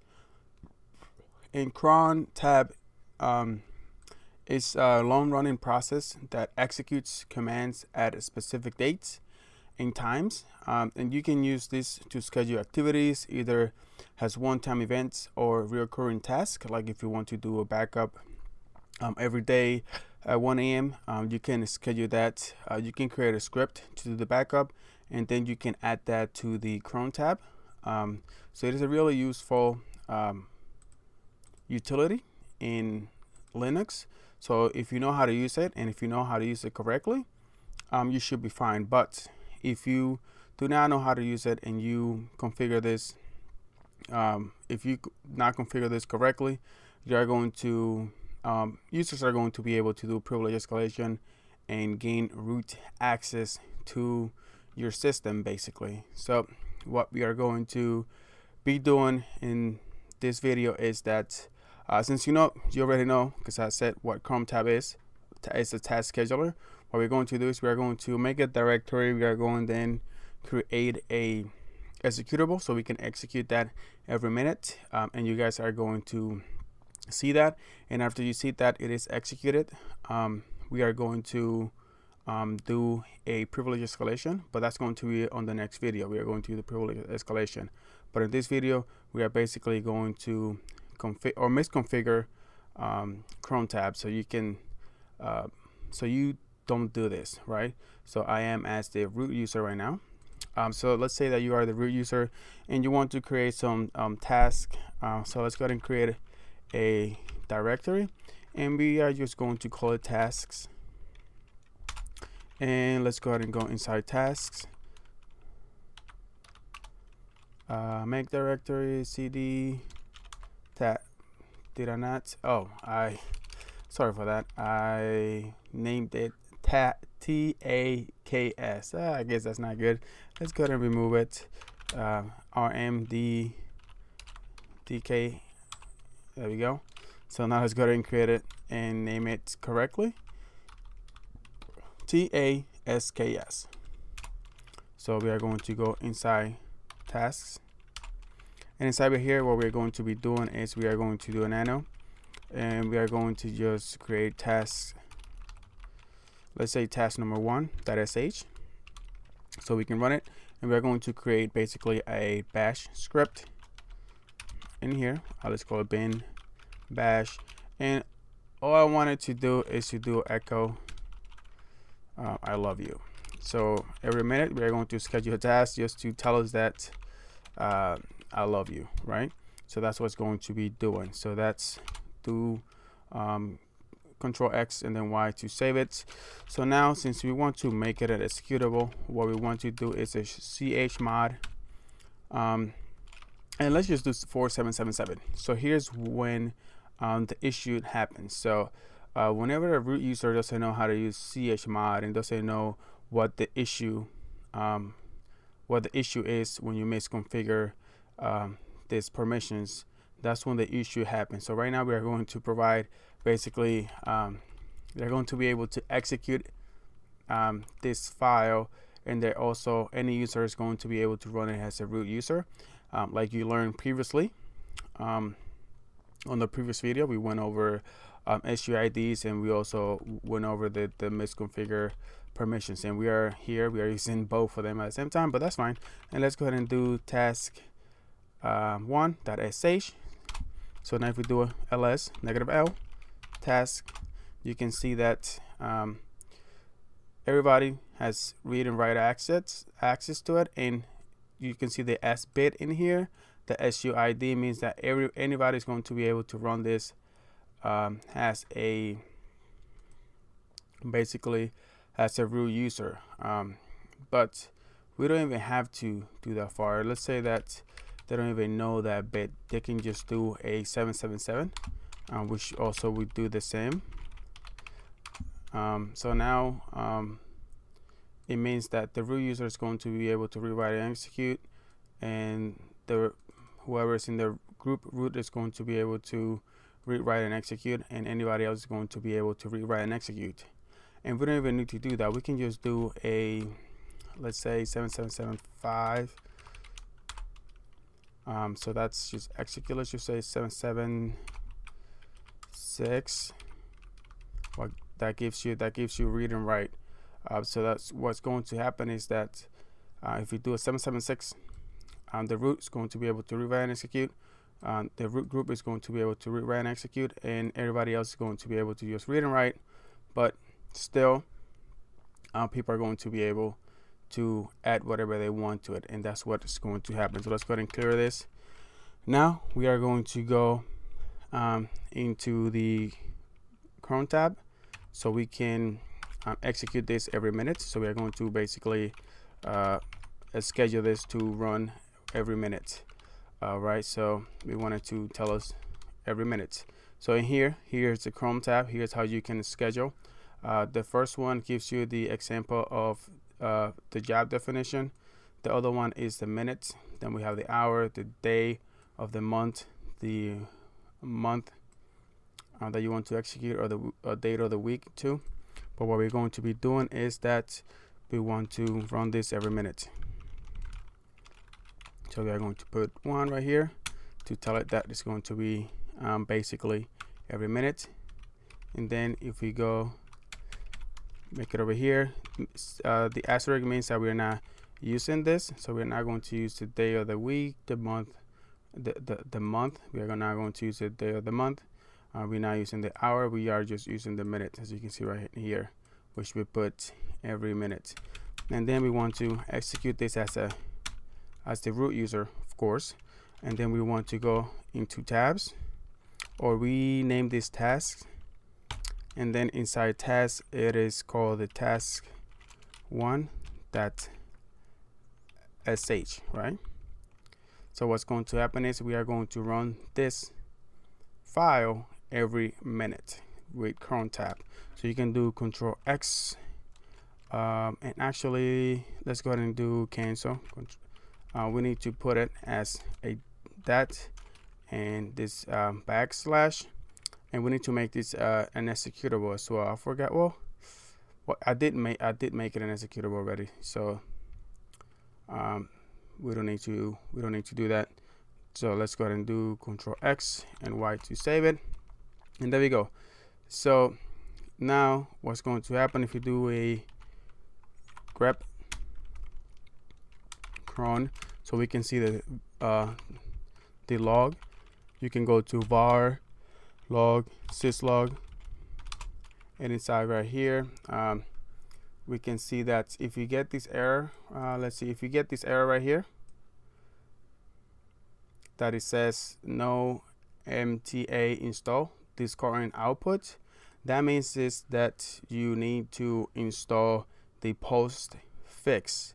And the postfix is a free and open source mail transfer agent that routes and delivers electronic mail. So we need to install postfix for us to be able to execute this, and that's why we are getting that error.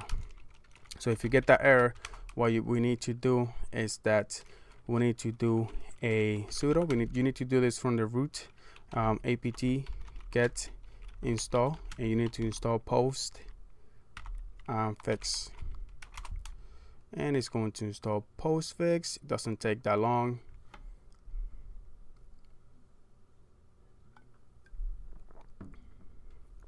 Come on, you can do it.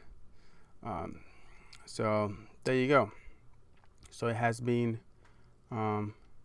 installed. So if you want to just since I had it before, this is why it probably didn't go through, but if it goes through and it brings up a window, just select yes, and then you want to just install it locally.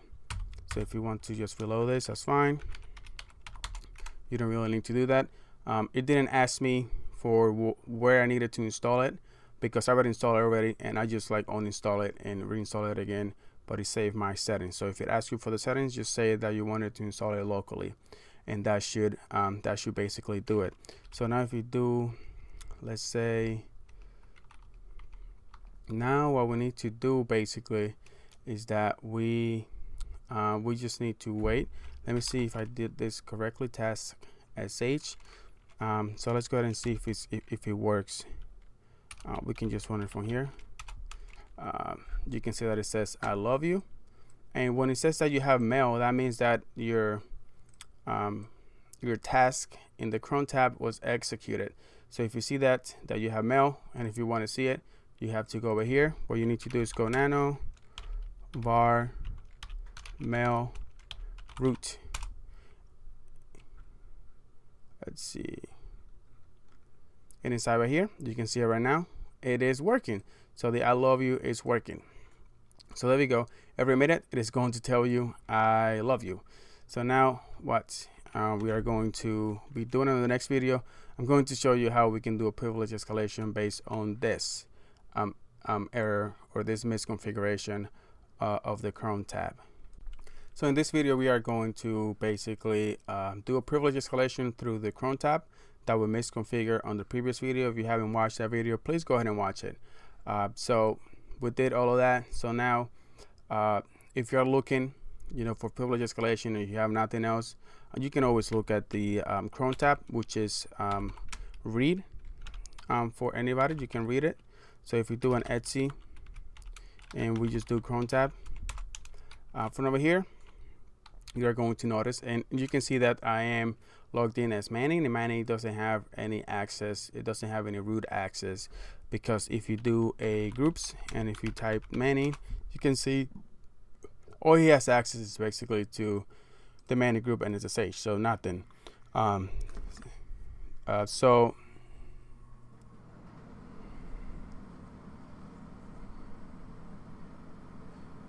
what we are going to be doing, so we go to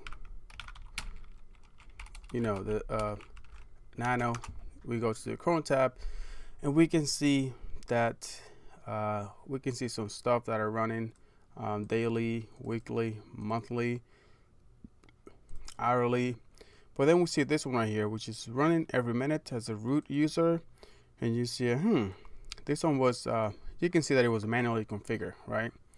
So what you could do is you look at it, you're like, oh, let me go and see what I'm able to do to this executable, right? So let's go ahead and exit, and we can do an ls, and we can see that directory right here, task. So if we go to cd, if we go to task, inside of here, oh, here it is, and it is green. So that means if you do task in here, we can see that the root user is able to rewrite and execute, the root group is able to rewrite and execute, and anybody else is able to read and write. So I cannot execute it myself, but I can write to it. So that means if you do a nano and we go to task, let me see, oops, just task that one sh. Oh, this is what it does. It just echoes I love you, huh? And this is going to be running as a root user. Wow, okay, so I can just delete this and do a chmod, and I can just do a 4777 to the etc password file and do Control X, yes, and you can save it. So if you do cat task 1, you can see that it was saved. Okay, so that's going to be running, let's see, it's going to be running what, every minute. So all we have to do is we just have to wait a minute, and what's going to happen is that it is going to change the permissions for anybody to be able to rewrite and execute to it, because I'm going to be changing that. So let's go ahead and wait a minute, and we're going to see if we're actually going to change the etc password to a rewrite and execute for anybody. So let's go ahead and pause this video and just wait for it. So now we have waited a minute. So we are not going to get that you got a mail. The root user is the one that's going to get that, because the Crontab is and that task is for the root user. So we're not going to see that in Manning. All we have to do is just wait, making sure that you actually wait a minute, and then if we do a clear, and since we're doing a chmod to 4777 to the etc password, if we do a clear and then we do an ls l etc passwd, and there we go. It was changed to rewrite and execute for anybody, and also we got the sticky bit, so we are going to be able to run this as a root user. Wow, that is great. So guess what can we do from here? Let's go ahead and do an open SSL passwd -1, let's say hacked 123, so we can create our password, right? We have done this a lot of times on this course. So creating the password. So now we can go ahead and do a nano etc and we go to password. So inside here, what we're going to be doing is, let's just go ahead and create, look at that, we still have that new root from the previous video. Let's go ahead and create a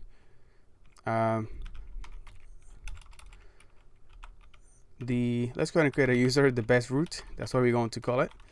So we are going to paste our password in here, put another colon, and then we are just going to copy all the credentials or all the access that the root has, and we are going to just go over here and paste it. There we go. So now this guy right here, the best root, it is going to have a password hacked 123, and we are going to have access to the root user. So let's go ahead and do Control X and yes to save it. Now if we do a su the best root password hacked 123, look at that ID, we are the root. Who am I? We are the root. Groups for the root, we are the root user. So now we have full control access to this VM machine. So now I can do whatever I want, right? I have full access to this machine. So that's how you are able to basically do a privilege escalation for a misconfigured Crontab using a executable that was misconfigured with bad permissions, basically.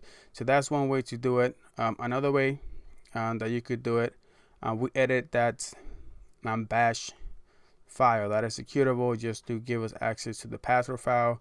You can just tell it what you could do instead of just doing this, or if you can do this and then you can do another one where you can add, you can just, add a string straight to the password file, and add in a new user with root access. You can do that. You can just open Vin as a root user as well from the bash script.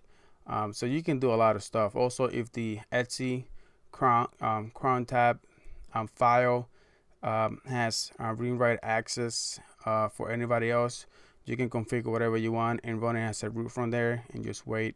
If you configure for a minute, you can just wait for a minute, and then that should work. So you can do a lot of stuff from the misconfigure a script or file in the Crontab, or misconfigure Crontab. So that's how you get it done.